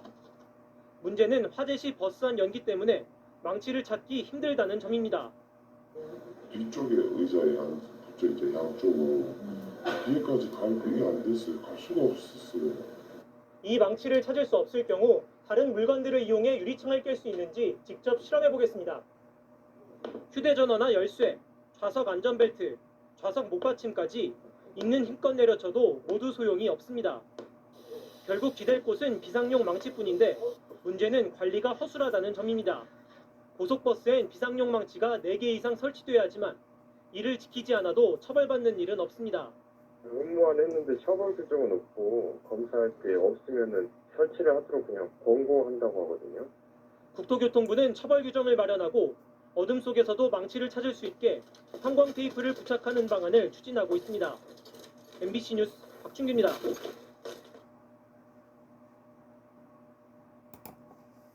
11호 태풍 흰남노는 매우 강한 태풍의 위력을 유지한 채 다음 주 화요일 오전 경남 통영 부근에 상륙할 것으로 보입니다. 태풍의 위력이 워낙 강해서 최고 600mm의 물폭탄과 초속 60m에 달하는 폭풍이 불 것으로 전망이 나왔습니다. 취재기자 연결해서 태풍 상황과 전망 알아보죠. 김진두 기자. 네, 김진두입니다. 네, 태풍 흰남노의 현재 위치 그리고 강도부터 알려주시죠. 네, 흰남노는 현재 타이완 동남쪽 약 400km 부근 해상을 지나고 있습니다. 거의 정체 상태에 있다가 어제부터 북진을 시작했는데요. 매우 강한 태풍의 위력을 유지하고 중심 부근에는 초속 47m의 폭풍이 동반되고 있습니다. 태풍은 다음 주 월요일에는 초강력 태풍으로 더 강해진 뒤 우리나라에 상륙하는 시점에는 매우 강한 태풍이 될 것으로 보입니다. 역대 가장 강한 태풍이었던 1959년의 태풍 4호와 비슷하거나 더 강한 태풍이 될 가능성이 큽니다. 태풍은 6일 새벽 3시쯤 제주도 서귀포 옆을 헤드 통과해서 6일 오전 9시쯤 경남 통영 부근 해안에 상륙할 것으로 보입니다. 이어 내륙을 관통해 정오 무렵에는 울산 부근 동해로 이동하겠습니다. 자, 이 태풍의 위력이 무척 강한 것으로 알려져 있는데요. 비바람도 무척 강하겠죠? 네, 그렇습니다. 그 비바람 때문에 우려가 무척 커지고 있습니다. 기상청은 오늘 오전 열린 정례 브리핑에서 태풍 영향으로 전국적으로 100에서 300mm의 폭우가 내릴 것으로 예상했습니다. 특히 제주도에는 600mm 이상, 남해안에도 400mm가 넘는 그야말로 물폭탄이 쏟아질 것으로 보입니다. 태풍이 상륙하는 6일에는 전국적으로 시간당 최고 100mm에 달하는 폭우가 내리면서 피해가 속출할 것으로 우려됩니다. 폭우와 함께 바람도 문제입니다. 태풍 중심에서 가까운 제주도와 남해안에는 초속 60m의 관측사상 가장 강한 바람이 불 것으로 보입니다. 또 동해안과 울릉도 독도에도 초속 30에서 40m의 돌풍이 불겠고 서울을 비롯한 수도권에도 초속 15m 안팎의 강풍이 예상됩니다. 기상청은 태풍이 폭우와 폭풍뿐 아니라 해안가에는 해일 피해도 일으킬 것으로 우려됐다며 철저한 대비가 필요하다고 밝혔습니다. 지금까지 YTN 김희두입니다.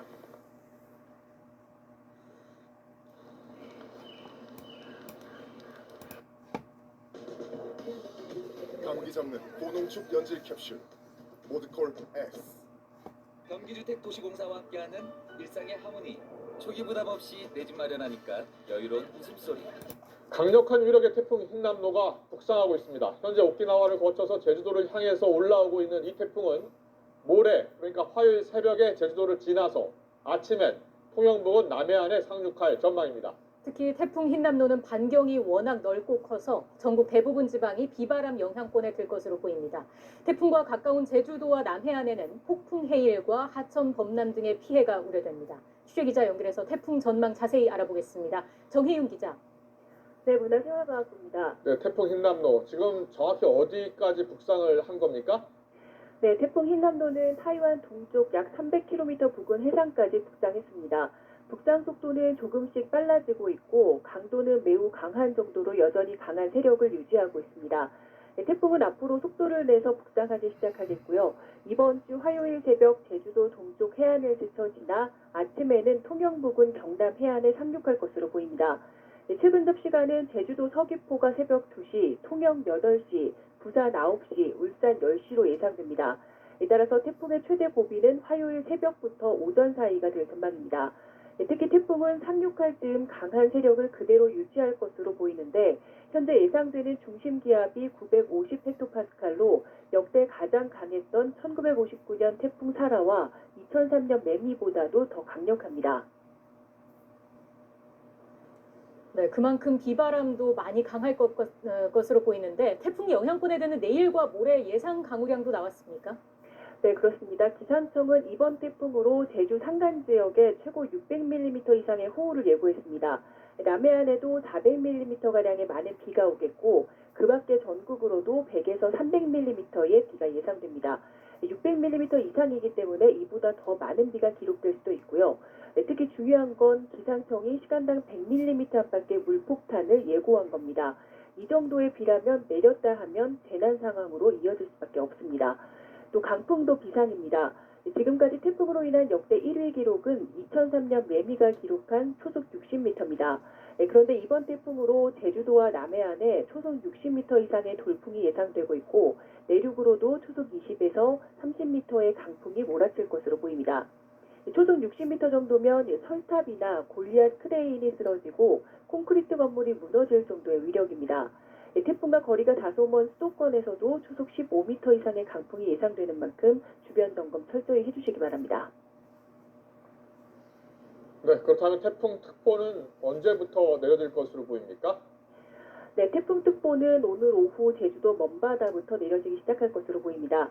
지금은 제주도의 호우경보가, 제주도와 남해안에는 강풍특보, 또 남해상을 중심으로는 풍랑특보가 발효 중인데요. 오후부터는 제주도 남쪽 먼바다부터 태풍특보로 바뀌겠고 월요일은 내일 새벽이나 오전부터는 태풍의 직접 영향권에 들기 시작하면서 남해상과 제주도에도 태풍특보가 발효될 것으로 예상됩니다. 이후 내일 오후 남해안, 내일 밤에는 남부 내륙지방까지 태풍특보가 발효되고 태풍이 제주도를 지나는 모레 새벽쯤에는 충청도와 영동지방까지 특보가 확대되겠습니다. 수도권은 태풍특보까지는 아니지만 호우특보가 내려질 가능성이 있고 태풍이 조금 더 서쪽으로 진행돼 전남 남해안으로 상륙한다면 태풍특보로 확대할 것으로 보입니다. 특히 수도권의 경우 오늘 밤과 내일 사이 태풍의 앞자리에서 유입된 고온 다습한 공기와 북쪽의 찬 공기가 맞부딪히면서 태풍이 북상하기도 전에 국지성 호우가 내릴 가능성이 큽니다. 또 내일과 모레 사이 제주도와 남해안 지방은 만조 시각과 태풍의 북상이 겹치면서 해안가를 중심으로 물결이 최대 10m 이상으로 무척 높게 일겠습니다. 폭풍 해일 위험이 커질 것으로 보이는 만큼 해안가 저지대 침수와 해일 피해, 또 하천 범람 등에 각별히 유의해 주시기 바랍니다. 지금까지 문화생활과학부에서 YTN 정혜윤입니다.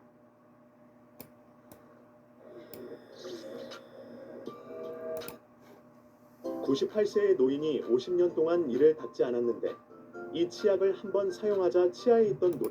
17호 태풍 타파가 북상하면서 비바람이 조금씩 더 강해지고 있습니다. 내일까지 전국에 강풍을 동반한 최고 400mm의 많은 비가 온다는 예보인데요. 자세한 태풍 상황과 전망 기상팀 유다현 캐스터와 함께 알아보도록 하겠습니다. 안녕하세요. 안녕하세요. 자, 먼저 현재 태풍의 위치가 어떻게 되는지부터 설명을 해주시죠.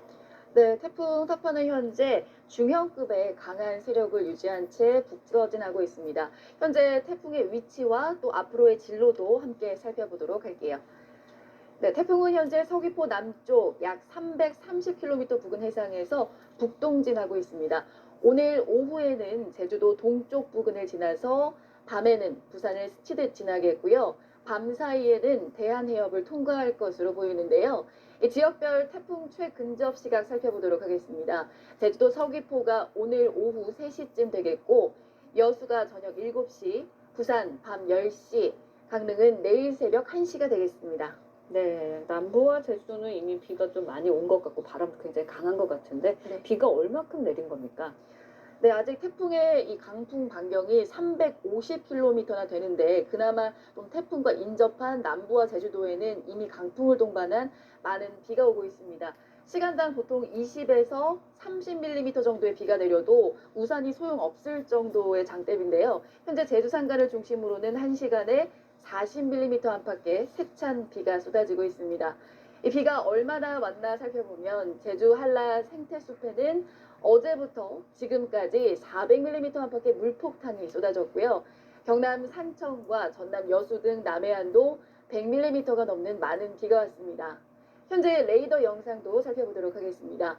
북상하는 태풍의 영향으로 현재 전국이 흐리고 비가 오고 있고요. 강원 영동 남부와 충북 옥천, 영동, 경북 울진과 경북 산지에는 호우주의보가 내려져 있습니다. 이 비의 양이 집중호우를 넘어서 물폭탄 수준으로 많습니다. 이미 200mm 이상의 많은 비가 내린 제주도에는 앞으로 내일까지 많은 곳은 400mm 이상의 많은 비가 더 오겠고요. 영서남부와 충북, 전북지방에도 100mm 이상이 예상됩니다. 특히 영동과 영남, 전남, 제주도는 시간당 50mm 이상의 물폭탄이 쏟아지겠습니다. 이 정도면 시설물 피해는 물론이고 산사태나 축대 붕괴 등 비 피해가 발생할 가능성도 커서 주변 시설물도 꼼꼼하게 살피는 게 좋습니다. 또 태풍과 거리가 있는 서울과 경기 북부, 영서 북부는 비의 양이 5에서 40mm 정도로 많지 않겠습니다. 이번 태풍은 좀 비가 많이 내리는 태풍이 될 것이다 이렇게 예상을 하고 있는데 조금 전에 저희가 제주 지역을 현장 연결을 해봤습니다만은 바람도 역시 좀 강해 보이던데 어떻습니까? 네, 그렇습니다. 비의 양도 많고 또 바람도 상당합니다. 보통 초속 한 5m 정도의 바람이 불면 바람이 좀 부네 이런 생각이 들거든요. 근데 지금 서울에도 초속 8m 안팎의 강한 바람이 불고 있고요. 또 태풍과 근접한 해안가를 중심으로는 바람이 무척 강하게 불고 있습니다. 여수 간여암에는 순간 최대 풍속이 초속 34.6m, 서귀포 지귀도에도 초속 31.5m의 바람이 매우 강하게 불었습니다. 이 정도가 얼마나 센지 실감이 잘 안 되실 텐데요. 보통 초속 10m만 불어도 들고 있는 우산이 부러지고 35m 정도면 달리는 기차가 넘어질 수 있습니다. 해안가로는 순간 최대 풍속이 최대 45m, 특히 일부 높은 산간이나 도서 지역은 50m까지 매우 강하게 불겠습니다. 이 정도면 나무가 뿌리째 뽑히거나 집이 무너질 수 있는 수준입니다. 네, 이렇게 바람이 무척 강하게 불면서 곳곳에 특보도 내려져 있는 상황인 것 같은데 특보 상황 어떻습니까? 네, 태풍이 다가오면서 점차 특보 지역도 확대 강화되고 있습니다. 내륙으로도 태풍 특보가 확대되고 있는데요. 현재 특보 상황 살펴보도록 하겠습니다. 네, 현재 영남과 전남, 제주도 그리고 해상으로는 빨간색으로 표시된 태풍 경보가 발효 중입니다. 앞으로 특보는 더 확대 강화되겠습니다. 오른쪽이 앞으로 내려질 특보 상황인데요. 충청지방은 오늘 오후에 그리고 강원 남부 쪽으로는 오늘 밤에 태풍 특보가 내려지겠고요. 바람도 강하게 불면서 오늘 오후에는 서울 등 중부와 경북지방을 중심으로 강풍주의보가 내려지겠습니다. 수도권은 비의 양이 많지는 않지만 바람이 무척 강한 만큼 주변에 날아갈 만한 입간판이나 또 시설물 없는지 확인하고 단단히 묶어두시는 게 좋겠습니다. 자, 비와 함께 바람도 강할 것으로 이렇게 예상이 되는데요. 시설물 피해를 대비하기 위해서 어떤 점에 주의를 해야 될까요? 네, 우선 안전사고에 주의를 기울여야 하겠죠. 특히 이번 태풍이 북상을 하면서 해안가를 중심으로 강풍이 불면서 최고 10m의 높은 물결이 일 것으로 보입니다. 이 파도가 방파제를 쉽게 넘어오면서 파도에 휩쓸릴 수가 있고요. 또 해안가 가옥에서는 침수 피해에도 대비를 해야 합니다. 강풍이 불게 되면 건물 외장재가 떨어지거나 또 공사 중인 건물에서 낙하물이 발생할 수 있습니다. 특히 간판 등 시설물이 바람에 날릴 수 있기 때문에 보행자는 각별히 조심해야 합니다. 자, 이번 태풍도 큰 피해 없이 좀 지나갔으면 하는 바람입니다. 기상팀의 유다현 캐스터였습니다. 고맙습니다. 고맙습니다. 안녕하세요. 영화 보고타 마지막 기회의 땅에서 수영 역을 맡은 배우 이희준입니다. 약속대로 이루어지길. 오늘도 안전하길. 언제 태풍 바비 지금 강한 태풍으로 발달하면서 북상하고 있습니다.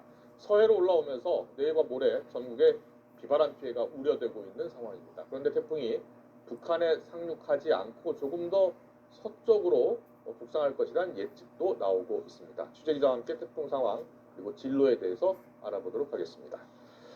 정영 기자 나와 있습니다. 정 기자. 네, 어서 안녕하세요. 오십시오. 지금 태풍 바비가 어디에 위치하고 있는 거죠? 네, 아직까지는 제주도 가까이 북상하지는 않은 상황이고요. 일본 예. 오키나와 부근 해상에서 느리게 북상을 하고 있는 상황입니다. 네. 네, 하지만 이제 북상을 하면서 세력은 조금씩 더 강해지고 있는데요. 현재 태풍은 중형급의 강한 강도를 지닌 태풍으로 어제보다는 약 한 단계 정도 더 세진 상황입니다. 예. 이 태풍이 한반도 가까이 북상하는 내일 새벽쯤부터는 지금 중심 풍속이 초속 47m 정도로 더 강해질 것으로 예상이 되고 있는데 예. 매우 강한 태풍 수준이고요. 이 강풍 반경이 지금 430km 정도로 예상이 되고 있는데 이 정도면 서울에서 부산까지를 뒤덮을 정도 그 정도의 거리라고 보시면 될 것 같습니다. 예.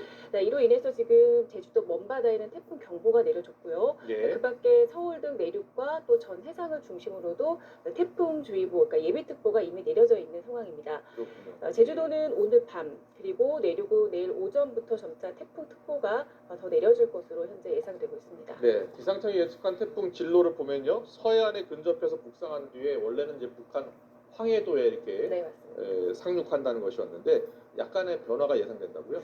아직까지 기상청 예보상으로는 태풍의 진로에는 큰 변화가 없는 상황입니다. 예. 다만 좀 이동 속도가 어제보다는 조금 빨라졌다고 볼 수가 있겠는데요.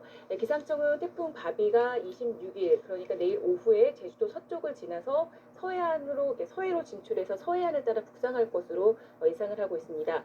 이후 27일 모레 새벽 5시쯤에는 인천과 수도권 이 서쪽 해상을 지난 뒤에 오전쯤 북한 황해도 부근에 상륙할 것으로 전망이 되고 있습니다. 네. 일단 태풍이 내륙에 상륙을 하진 않지만 우리나라는 태풍 진로의 오른쪽 이 위험 반원에 들기 때문에 수도권과 충청도 또 호남 지방의 경우는 강한 비바람 피해가 우려되고 있습니다. 네, 중형급의 강한 강도를 지닌 태풍.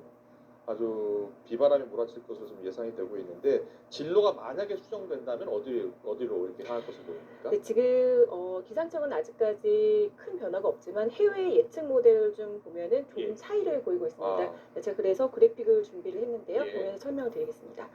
자, 태풍 상륙 지점을 중심으로 좀 보시면 이해가 쉬우실 것 같습니다. 먼저 가장 왼쪽 기상청인데요. 네. 태풍이 말씀드린 대로 북한 황해도 부근에 상륙하는 것으로 예상을 하고 있습니다. 우리 기상청이 예상하고 있죠. 네, 맞습니다. 하지만 이 유럽과 미국 모델을 좀 오른쪽으로 보시면 이 진로보다는 조금 더 서쪽으로 좀 태풍이 이동할 것으로 내다보고 있고요. 네. 이 두 모델 모두 북한 상륙이 아니라 황해도 서쪽 해상을 쭉 북상한 뒤에 중국 단동 부근에 상륙하는 것으로 지금 모사를 하고 있습니다. 네, 앞서 정혜우 기자가 설명한 것처럼 이 태풍의 크기가 굉장히 크다고 하지 않았습니까? 네. 그럼에도 불구하고 만약에 진로가 저렇게 서쪽으로 좀 더 향한다면 우리나라에는 어떤 영향을 미칠까요? 상륙하는 것보다는 우리나라 이 내륙에 미치는 영향은 조금 줄어들 가능성이 현재로서는 있습니다. 예. 강풍 반경 구역도 지금 전국에 지금 내려져 있지만 조금 더 서해로 좀 치우친다고 한다면 서해안과 일부 내륙에 국한될 가능성도 있습니다. 네. 네, 하지만 이 말씀드린 대로 태풍이 지금 워낙 강하고 영향 반경도 크기 때문에 최대 풍속이나 강우량 자체가 조정될 가능성은 현재로서는 크지 않아 보이고요. 예. 이 때문에 태풍 피해에 대한 대비는 어떤 진로를 택하든지 간에 현재로서는 철저히 해야 하는 그러겠죠. 철저히 대비를 해야 됩니다. 자, 그렇다면 지역별로 예상되는 강우량 그리고 강풍 전망 좀 해주시죠. 주실래요? 네, 일단 강우량은 어제와 큰 차이가 없는 상황입니다. 다만 강풍 지금 상황이 초속 60m 예상이 되고 있거든요. 예. 이 폭풍 예상 지역이 이 당초 제주도와 이제 호남 서해안에서 서해안 전 지역으로 지금 확대가 된 상황입니다. 예. 27일 모레까지 제주도 산간 지역에는 최고 500mm 이상의 폭우가 쏟아지겠고요. 예. 호남과 지리산 부근에도 최고 300mm의 비가 예상이 됩니다. 특히 초속 60m의 폭풍이 예상되는 지역이 당초 제주도와 호남 서해안이었는데 이게 어제 오후부터는 이 충남 서해안과 경기 서해안까지 조금 더 확대한 상황입니다. 네. 강풍 피해 대비가 현재 시급한 것으로 보이고요. 예. 지금까지 태풍으로 인한 역대급 강풍 순위를 좀 보면 2003년 매미가 초속 60m로 역대 1위를 차지하고 있습니다. 예. 이 정도면은 나무가 뭐 뿌리채 뽑히는 건 물론이고 집이 무너지고 그리고 이 철탑도 쉽게 휘어질 정도의 강한 위력을 지니고 있습니다. 네. 이번 태풍이 기존 1위 기록이 이제 새로 경신될 가능성이 현재로서는 있는 상황이어서 예. 철저한 대비가 필요합니다. 알겠습니다. 지금 매미 같은 경우에 초속 60m였는데 네. 지금 이번에 올라오는 태풍 바비는 초속 47m로 더 네. 강해질 것으로 이렇게 보인다고 이렇게 말씀해 주셨는데 해상에도 지금 너울성 파도요? 네, 너울성 맞습니다. 파도가 지금 일 것이고요. 또 서해안은 만조 시기와도 겹칠 것 같다고요? 네, 그렇습니다. 일단 서해와 남해를 중심으로는 최고 10m에 달하는 너울성 파도가 일 것으로 예상이 됩니다. 예. 여기에 이제 서해안 지역의 경우는 만조 시기가 겹칠 것으로 보이면서 폭풍 해일 피해가 우려가 되고 있는데요. 위험 시간을 좀 정리를 해봤습니다. 제주도와 남해안이 지금 26일, 그러니까 내일 아침부터 낮 사이, 그리고 서해안 지역은 내일 낮부터 밤 사이가 위험할 것으로 예상이 되고요. 지역별로 좀 살펴드리면 제주도가 26일 새벽 2시 28분입니다. 그리고 예. 통영이 오후 2시 56분, 그리고 충남 태안 쪽이 밤 9시 43분쯤입니다. 네, 이제 해안가에 계시는 주민들은 이제 대비를 하셔야 될 것 같아요. 네. 그리고 긴 장마다 이제 강력한 태풍까지 북상하니까 걱정인데요. 어떻게 하면 이 피해를 많이 줄일 수 있겠습니까? 일단 지금 가장 우려가 되고 있는 지역은 계속 말씀을 드리고 있지만 제주도와 호남 지역입니다. 이 태풍이 좀 위험 반원에 계속 들고 있는 데다가 강한 바람과 또 폭우가 동반될 것으로 보이기 때문인데 긴 장마 기간에 많은 비가 이미 내려서 지반이 약해진 상황이기 때문에 태풍 비바람까지 겹치게 되면은 침수와 뭐 시설물 피해, 산사태 피해까지 우려가 됩니다.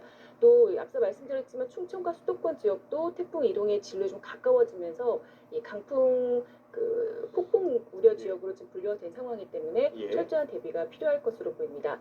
따라서 이제 지붕과 간판 같은 이 바람에 좀 쉽게 날릴 수 있는 시설물 같은 거는 미리 좀 결박을 해주셔야 될 것 같고요. 예. 그리고 저지대에 주차된 차량은 높은 곳으로 일단 이동을 해주셔야 되고, 그리고 그 하수구와 배수구도 미리 점검을 좀 해주시는 게 좋을 것 같습니다.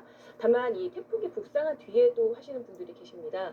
이 강한 비바람이 몰아칠 경우에는 농경지 그 배수로 정비나 또 주변 시설물 점검을 위해서 밖으로 나가시는 것은 무척 위험합니다. 네. 자, 그리고 무엇보다 이제 강풍에 대비하기 위해서는 일단 그 창틀, 아파트 창문 같은 창틀을 고정하는 것이 무척 중요한데요. 과거에 이 테이프를 X자로 붙이거나 이 젖은 신문지를 유리에 붙이는 방법을 많이 썼죠. 예. 그런데 이 효과는 지금 좀 미비한 상황이고요. 창문이나 창틀을 단단히 고정할 수 있도록 지금 오른쪽에 보이는 이 그림처럼 창틀을 따라서 이 테이프를 붙여주시고요. 예. 창문과 이 창문 사이에 공간이 좀 뜨게 되는데 네네. 이 공간에는 이 천이나 뭐 이런 종이 같은 걸 넣어서 흔들리지 않게 일단 고정을 해주시는 게 가장 효과적인 방법입니다. 네, 알겠습니다. 태풍이 올라와서 그런가요? 지금 날씨가 되게 덥고 좀 습기가 네, 좀 맞습니다. 많은 것 같거든요. 네. 제가 태풍이 지난 뒤에 날씨는 어떻습니까? 일단 이번 태풍이 목요일 오후부터는 좀 영향권에서 좀 벗어날 것으로 예상이 되고 있습니다. 이 때문에 강한 비바람도 우리나라의 경우 모레 오후부터는 좀 잦아들 것으로 예상이 됩니다. 다만 기상청 예보대로라면 금요일까지는 좀 대기 불안정으로 곳곳에 비가 내리는 곳이 있을 것으로 보이고요. 예. 주말부터는 대체로 맑고 지금처럼 30도를 좀 웃도는 다소 더운 날씨가 이어지겠습니다. 다만 이 시기상으로는 지금 이 8월 말부터 가을로 이어지는 9월 사이가 태풍이 북상해서 한반도로 길이 열리게 되는 그런 시기거든요. 이 태풍의 위력도 또 강합니다. 이 때문에 기상청에서는 올가을 한두 개 정도의 태풍이 더 북상할 가능성이 있다고 현재 전망을 하고 있기 때문에 네. 앞으로 9월과 그리고 10월 초반까지는 태풍에 대한 대비를 좀 계속해서 해주셔야 될 것 같습니다. 알겠습니다. 태풍 바비가 북상하고 있습니다. 제주도는 오늘 밤 그리고 내륙은 내일 오전부터 태풍특보가 내려질 것으로 보입니다. 지금까지 정혜윤 기자였습니다. 잘 듣습니다. 그러니까 괴물 같다라고 얘기를 미치광이가 되는 거죠. 엔진을 쏟아버렸어요.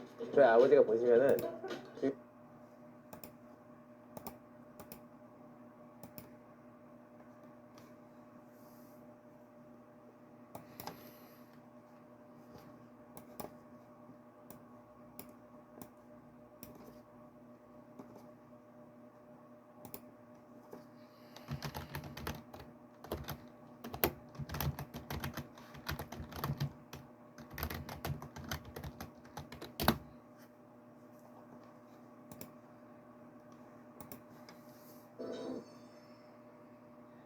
다음 소식입니다. 서울 관악구의 한 빌라에서 40대 여성과 아들이 숨진 채 발견돼 경찰이 수사에 나섰습니다. 서울 양천구의 한 아파트 단지에서는 7시간여 동안 전기가 끊겨 1,300여 세대가 불편을 겪었습니다. 감사히 사건 사고 소식 김성수 기자가 전해드립니다. 경찰이 빌라를 통제한 채 과학수사대가 감식 작업을 벌이고 있습니다. 어젯밤 11시쯤 서울 관악구의 한 빌라에서 41살 여성 A씨와 6살 아들이 숨진 채 발견됐습니다.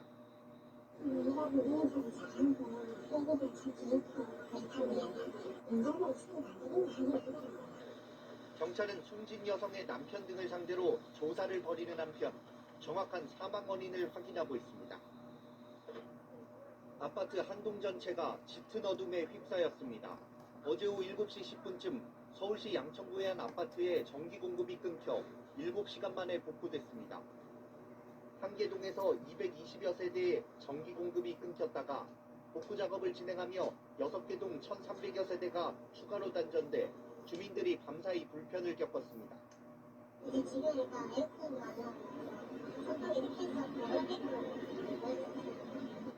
한국전력은 변압기 고장이 정전의 원인인 것으로 추정했습니다.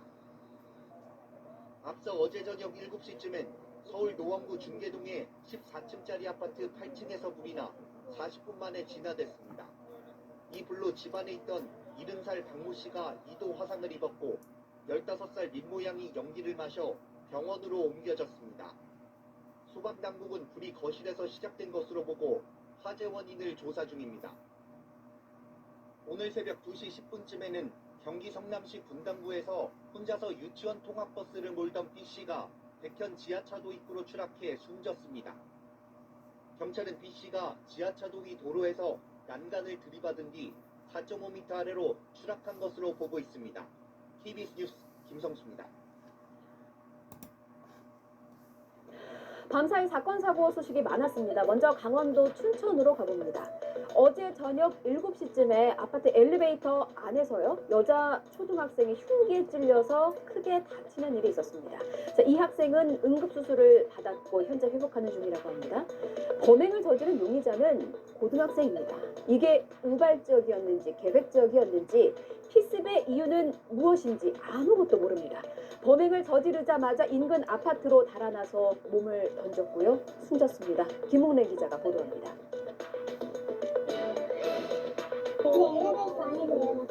사고를 당하고 엘리베이터에 내려서 다른 층으로 내려온 거예요. 시속층에서 내려가지고 엄청 큰 소리를 다 질러서 누가 내다보니까 어떤 남자가 싸움 줄 알고 그냥 있었는데 저는 뭐 시리하게 끄고나서 이제 경찰차가 왔어요. 가해 학생은 범행 직후 3km 정도 떨어진 인근 아파트로 달아났습니다. 14층짜리 아파트인데 옥상에서 스스로 몸을 던졌습니다. 이 소동이 사실 아닌 상태 집안에 있다는 소리가 큰 것 같죠. 떨어지지는 않죠. 경찰은 범행 현장에 있는 CCTV 등을 토대로 자세한 경위를 조사하고 있습니다. 지난 4일 부산에서요, 3살 아이가 유치원 통학버스에 치여서 숨지는 안타까운 사고가 있었습니다. 다시는 이런 일이 일어나지 않기를 바라는 마음으로 사고 소식을 전했었고요. 지금 열흘도 채 지나지 않았습니다. 그런데 또다시 3살 아이가 크게 다치는 사고가 났습니다. 아이가 통학버스에 매달린 채 100m가량을 끌려간 건데요. 너무나 안타깝습니다. 버스 출발하기 전에 한 번만 더 확인했더라면, 한 번만 더 주위를 둘러봤더라면 아이는 병원이 아니라 따뜻한 집에서 포근한 부모의 품에 안겨 있었겠죠. 잇따르는 어린이 통학버스 사고 안전 대책이 시급합니다. 차상은 기자입니다. 어린이집 통학버스 한 대가 골목길을 따라 올라갑니다. 잠시 후 버스가 지나간 쪽을 향해 사람들이 급히 뛰어가고 얼마 지나지 않아 구급차와 순찰차도 현장에 도착합니다. 부산의 한 어린이집 앞에서 3살 A군이 통학버스에 끌려가는 사고가 났습니다. 오전 9시쯤 버스를 타고 도착한 A군은 100m가량 떨어진 도로에서 크게 다친 상태로 발견됐습니다. 기사님이 꺼내고 계셔서 A가 다 그냥 피로 온몸이 이렇게 돼 있는 거 그럼 아이가 그 의식은 어떻습니까? 있었어요. 왜냐면 계속 울었거든요. A가 계속 자지를 지고 있었어요. 경찰은 운전기사와 어린이집 관계자 등을 상대로 정확한 경위를 조사하고 있습니다.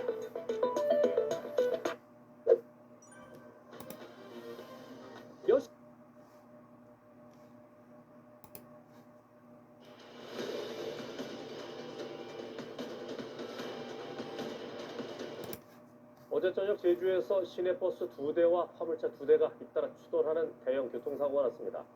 버스 승객 등 3명이 숨지고 50여 명이 다쳤습니다. 박성동 기자입니다. 시내버스 한 대가 도로변 밭으로 떨어져 옆으로 넘어졌습니다. 4.5톤 트럭은 앞면이 심하게 찌그러진 채 굴러 떨어진 버스 위에 얹혔습니다.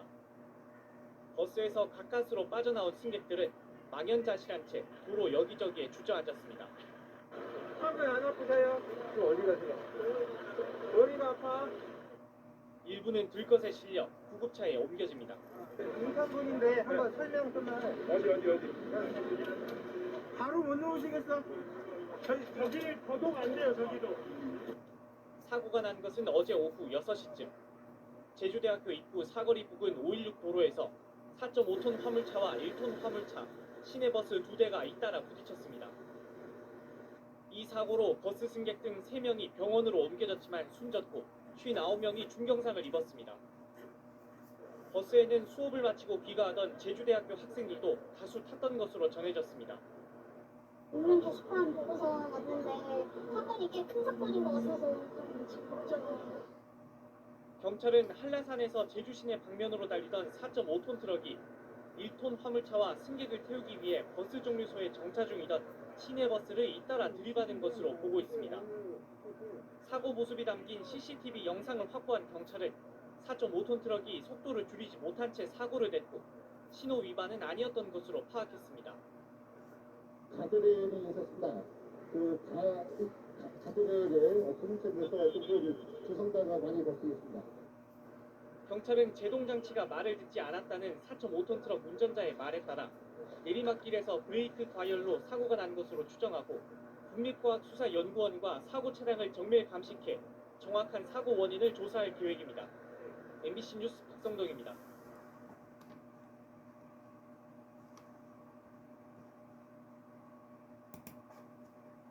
부르면 달려오는 택시와 달리 노선 버스는 불특정 승객을 위해 정해진 시간에 맞춰 운행하는데요. 서귀포의 한 버스 업체가 버스 대신 승용차로 승객들을 실어나른 사실이 드러났습니다.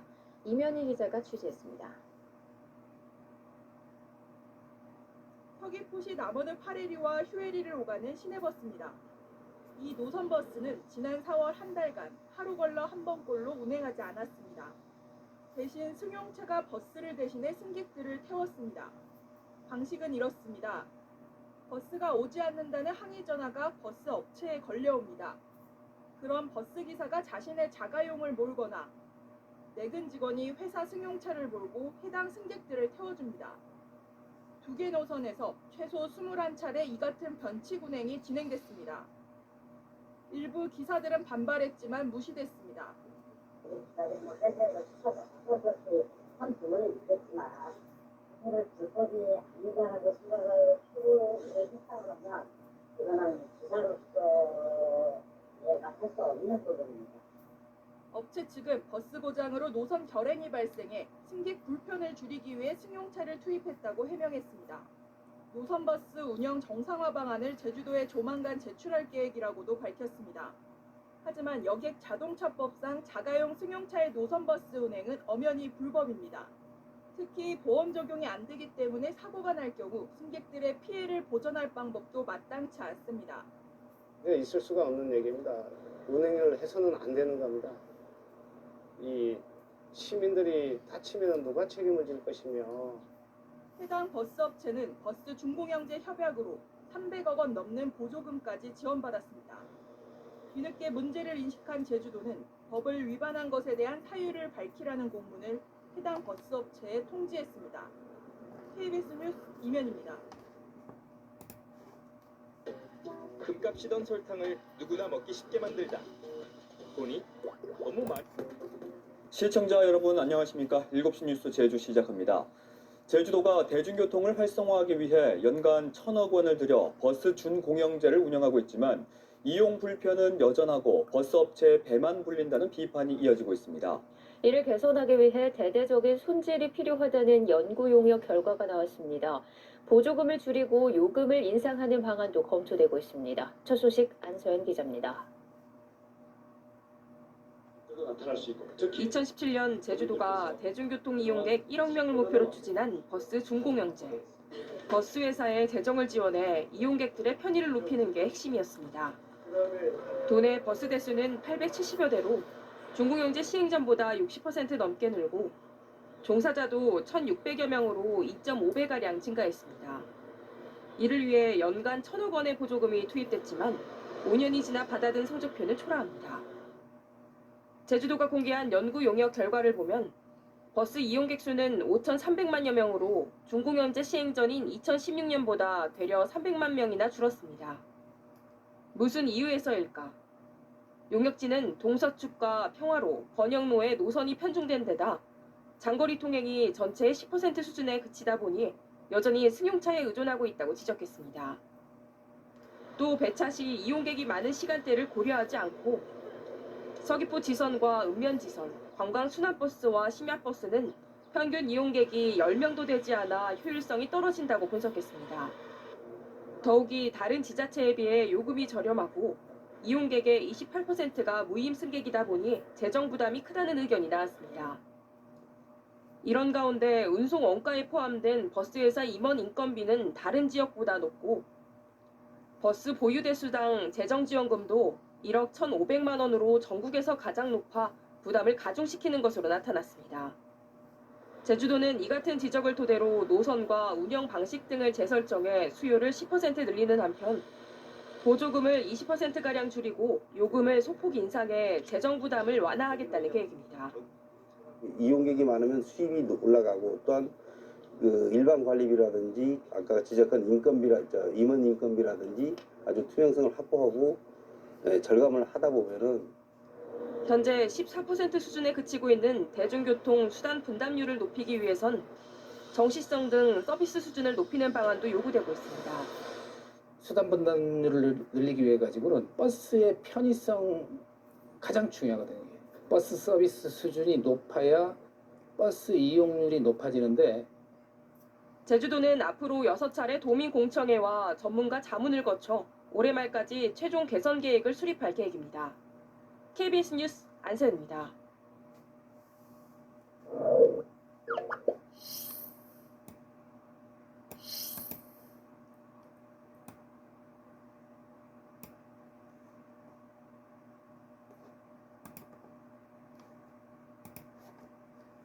버스 준공영제에 참여한 제주의 한 버스업체가 외부 회계감사에 협조하지 않으면서 논란이 일었었죠.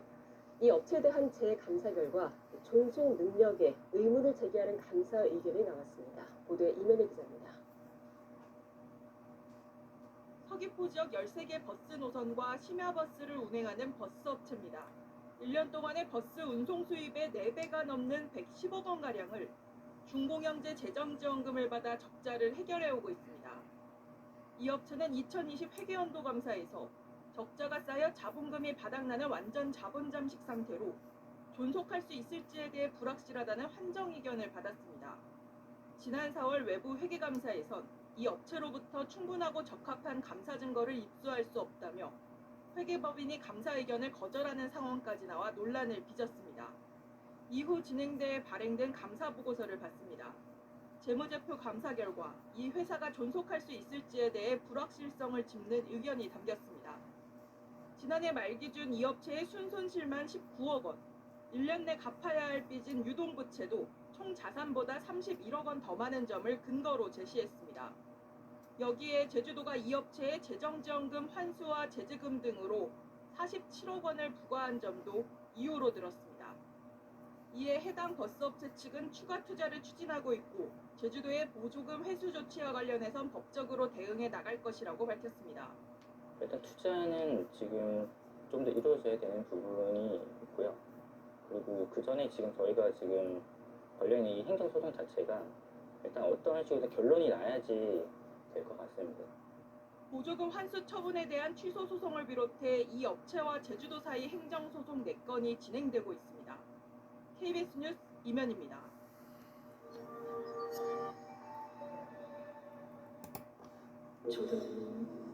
요즘 초딩 공부 뭐야? 달달 독해로 문해력 스터디밍 중. 경기주택도시공사와 함께하는 일상의 하모니. 초기 부담 없이 내 집 마련하니까 여유로운 웃음. 도입 5년 차를 맞은 제주 버스 준공영제 운영 실태를 알아본 기획 뉴스. 이 시간을 통해서 8차례에 걸쳐서 보도해 드렸는데요. 관련 내용을 취재한 이면희 기자와 함께 좀 더 자세하게 이야기 나누겠습니다. 안녕하십니까? 네. 자, 버스 준공영제 운영 실태에 대해서 연속 보도를 직접 했는데 가장 큰 문제점 뭐였나요? 버스 준공영제 예산은 계속 늘어나는데 이용객은 그만큼 늘지 않는다는 겁니다. 지난해 대중교통 버스 이용객은 5,030만 명 수준이었는데요. 네. 준공영제 도입 전보다 오히려 600만 명이 줄었습니다. 코로나19 영향으로 이용객이 줄어들었다는 게 제주도의 설명이었는데요. 하지만 지난해가 아니더라도 파격적인 버스 공급에 비교하면 이용객은 턱없이 적다는 게 교통 데이터로 드러납니다. 코로나19 발생 이전인 2019년 3월을 기준으로 교통카드 이용객 현황을 살펴봤습니다. 도내 버스 노선 10개 중 1개 노선꼴로 승객이 4명 이하였던 것으로 나타났습니다. 네. 승객 4명이면 일반 택시 좌석만으로도 대체 가능한 수준입니다. 승객의 10명도 채 안 탄 노선은 전체 170개 노선 가운데 57개 노선으로 33%를 차지했습니다. 한마디로 버스 노선 3개 중 1개는 한 번 운행할 때 10명도 채 안 타는 겁니다. 자, 이처럼 버스 이용률이 저조하다면 대중교통 활성화라는 목표와는 좀 멀어진 건 아닌가요?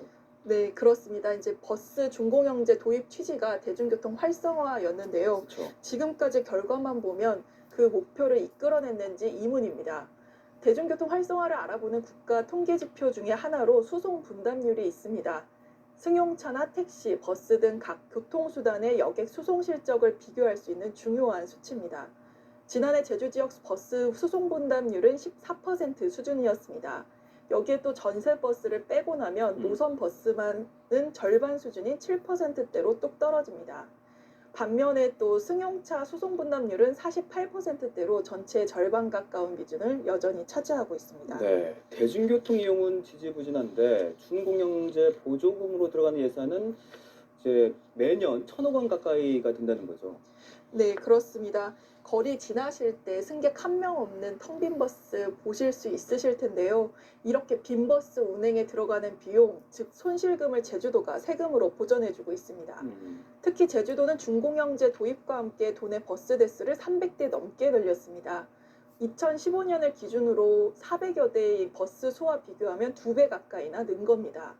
대형 버스 한 대를 1년간 운행하는 비용이 2억 원을 웃돕니다. 이 중에 1억 3천만 원 가량을 세금으로 보전했습니다. 제주도는 준공영제를 도입하면서 버스 300대를 늘렸다고 앞서 설명해드렸는데요. 이처럼 이용객 수는 늘지 않았는데 수백 대 증차를 한 버스 비용은 감당해야 하기 때문에 매년 1,000억 원에 가까운 비용이 드는 겁니다. 네, 1년에 이제 1,000억 원이라는 버스업체 보조금 총액만 좀 강조돼 왔는데 앞으로 그래도 만약에 버스 이용객이 늘면 이 재정지원금 같은 경우에는 줄어들 수 있는 건 아닌가요? 네, 그렇습니다. 이제 버스 요금으로 걷어들이는 운송 수익금이 늘어나면 반대로 제주도의 재정 지원은 줄어들 수도 있습니다. 다만 걱정인 것은 다른 지자체의 사례를 볼 때 제주도의 버스 준공영제 예산은 더 불어날 것이란 전망이 나온다는 겁니다. 준공영제를 제일 처음 도입한 서울시 사례를 살펴봤는데요. 네. 준공영제 다음 해인 2005년에 2,200억 원이 투입됐습니다. 지난해에는 무려 여기서 3배가 늘어난 6,600억 원의 운송 적자가 발생했습니다. 이걸 서울시가 재정지원금으로 메워야 합니다. 네. 이처럼 운송 적자가 눈덩이처럼 불어나다 보니 서울시는 은행 대출까지 받아 버스업체에 재정 지원을 하고 있습니다. 누적 대출액만 1조 5천억 원이고요. 이에 따른 대출 이자 비용은 290억 원 이상입니다. 서울시뿐만이 아니라 부산시도 대출을 받아서 준공영제 예산을 감당해 나가고 있습니다. 네, 지자체가 이렇게 빚을 내서 버스업체 보조금, 재정 지원을 하는 상황이라니까 좀 걱정인데 제주도 역시 재정 부담이 만만치가 않을 것 같아요. 네, 그렇습니다. 제주도는 서울시나 부산시에 비교하면 지방 세수가 현격히 적습니다. 지난해 제주도 지방 수입이 1조 6천억 원 정도입니다. 버스 준공영제 예산은 한 해 걷어들인 지방세 수입의 6% 정도를 차지하는 셈입니다. 그나마도 최근 몇 년 새에 지방세 수입이 늘어나면서 비중이 6%인 겁니다. 또 버스 재정지원금의 70% 이상이 인건비인데요. 해마다 인건비가 상승하는 것을 고려하면 예산 소요액은 앞으로 더 커질 전망입니다. 특히 국비 하나 없이 100% 지방비라는 점도 지방 재정의 부담 요소 중에 하나입니다. 이러한 지방 재정 부담 우려까지도 제주도가 충분히 고민을 한 다음에 이 버스 준공영제를 도입한 겁니까? 안타까운 점인데요. 결론부터 말씀드리면 준공영제 도입 논의는 공론화 논의는 조금 부족했다고 보입니다. 아무래도 준공영제 도입 직후였던 2017년을 살펴봤는데 제주도와 도의회 사이에서 도정질문 자리에서 설전이 빚어졌습니다. 당시 안창남 의원 등은 과도한 재정 부담이 빚어지는 사안인 만큼 준공영제 협약 전에 도의회의 동의를 받아야 했는데 이를 어겼고 이거는 조례 위반이라고 지적했습니다. 당시 제주도는 문제없다면서 이렇게 반박했습니다. 직접 들어보시죠. 네. 조례에 과도한 재정적 부담이 소요되는 사안 이회의 동의를 받아야 한다라고 강제 규정이 있습니다. 과도한 재정적인 부담에 해당되는지 여부에 대해서 지금 의원님과 우리 도의 입장은 견해 차이가 있는 겁니다. 그 부분은 네, 과도한 재정 부담인가에 대한 설전이었는데요. 이 밖에도 당시 논쟁 사안은 또 있었습니다. 사전 타당성 조사를 거치지 않았다면서 지방재정법을 위반했다는 위법성 문제가 도의회에서 제기됐습니다. 제주도는 당시 문제없다는 정부 유권 해석을 받아뒀다면서 행안부 답변서를 하나 내보였습니다. 지금 영상에 보이시는 것처럼 원희룡 지사가 종이 한 장을 보이고 있죠. 그런데 알고 보니 제주도 담당 부서 직원이 국민신문고에 남긴 민원 질의에 대한 온라인 답변을 인쇄한 거였습니다. 당시 도의회는 입법 정책관을 비롯해 5명의 법률가에게 위법하다는 의견을 받았었습니다. 하지만 제주도의 반박 근거는 행안부 주무관이 쓴 온라인 민원 답변이었던 겁니다. 하지만 이러한 설전에도 본회의 결과는 역시 달랐습니다. 버스 준공영제 도입에 따른 제주도지사의 위법 행위를 감사해달라는 감사원 감사 요청안이 본회의에 상정은 됐지만 한 표 차로 부결됐습니다.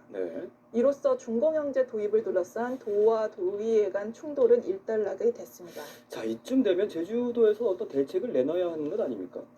네, 제주도는 버스 준공영제 성과평가 용역을 맡겼습니다. 이르면 4달 중에 업체를 선정해서 7월쯤은 마무리될 것으로 보이는데요. 제주도는 용역 결과를 바탕으로 준공영제 재정지원금 절감 방안 그리고 노선 조정 개정안을 단계적으로 시행할 계획입니다. 이 용역 과업 중에 버스 요금 체계 개선이 포함되어 있습니다. 제주도는 앞서 버스 요금 인상안을 살피는 용역을 2년 전 맡겼는데 코로나19로 인해 추진되지 않았습니다. 어쩌면 이번 용역 결과가 나올 때까지는 버스 요금 인상 논의는 조금 늦춰질 수도 있습니다. 다만 1년에 1,000억 원의 적자가 나도록 하는 기존 버스 노선 역시도 용역이 마무리되는 내년 하반기까지는 유지될 전망입니다. 네, 이 서민의 발 역할을 하는 버스의 이제 공공성과 재정 접근성을 확보하기 위해서 제주도가 어떤 대책을 내놓을지도 관심 있게 지켜보겠습니다. 오늘 고생하셨습니다.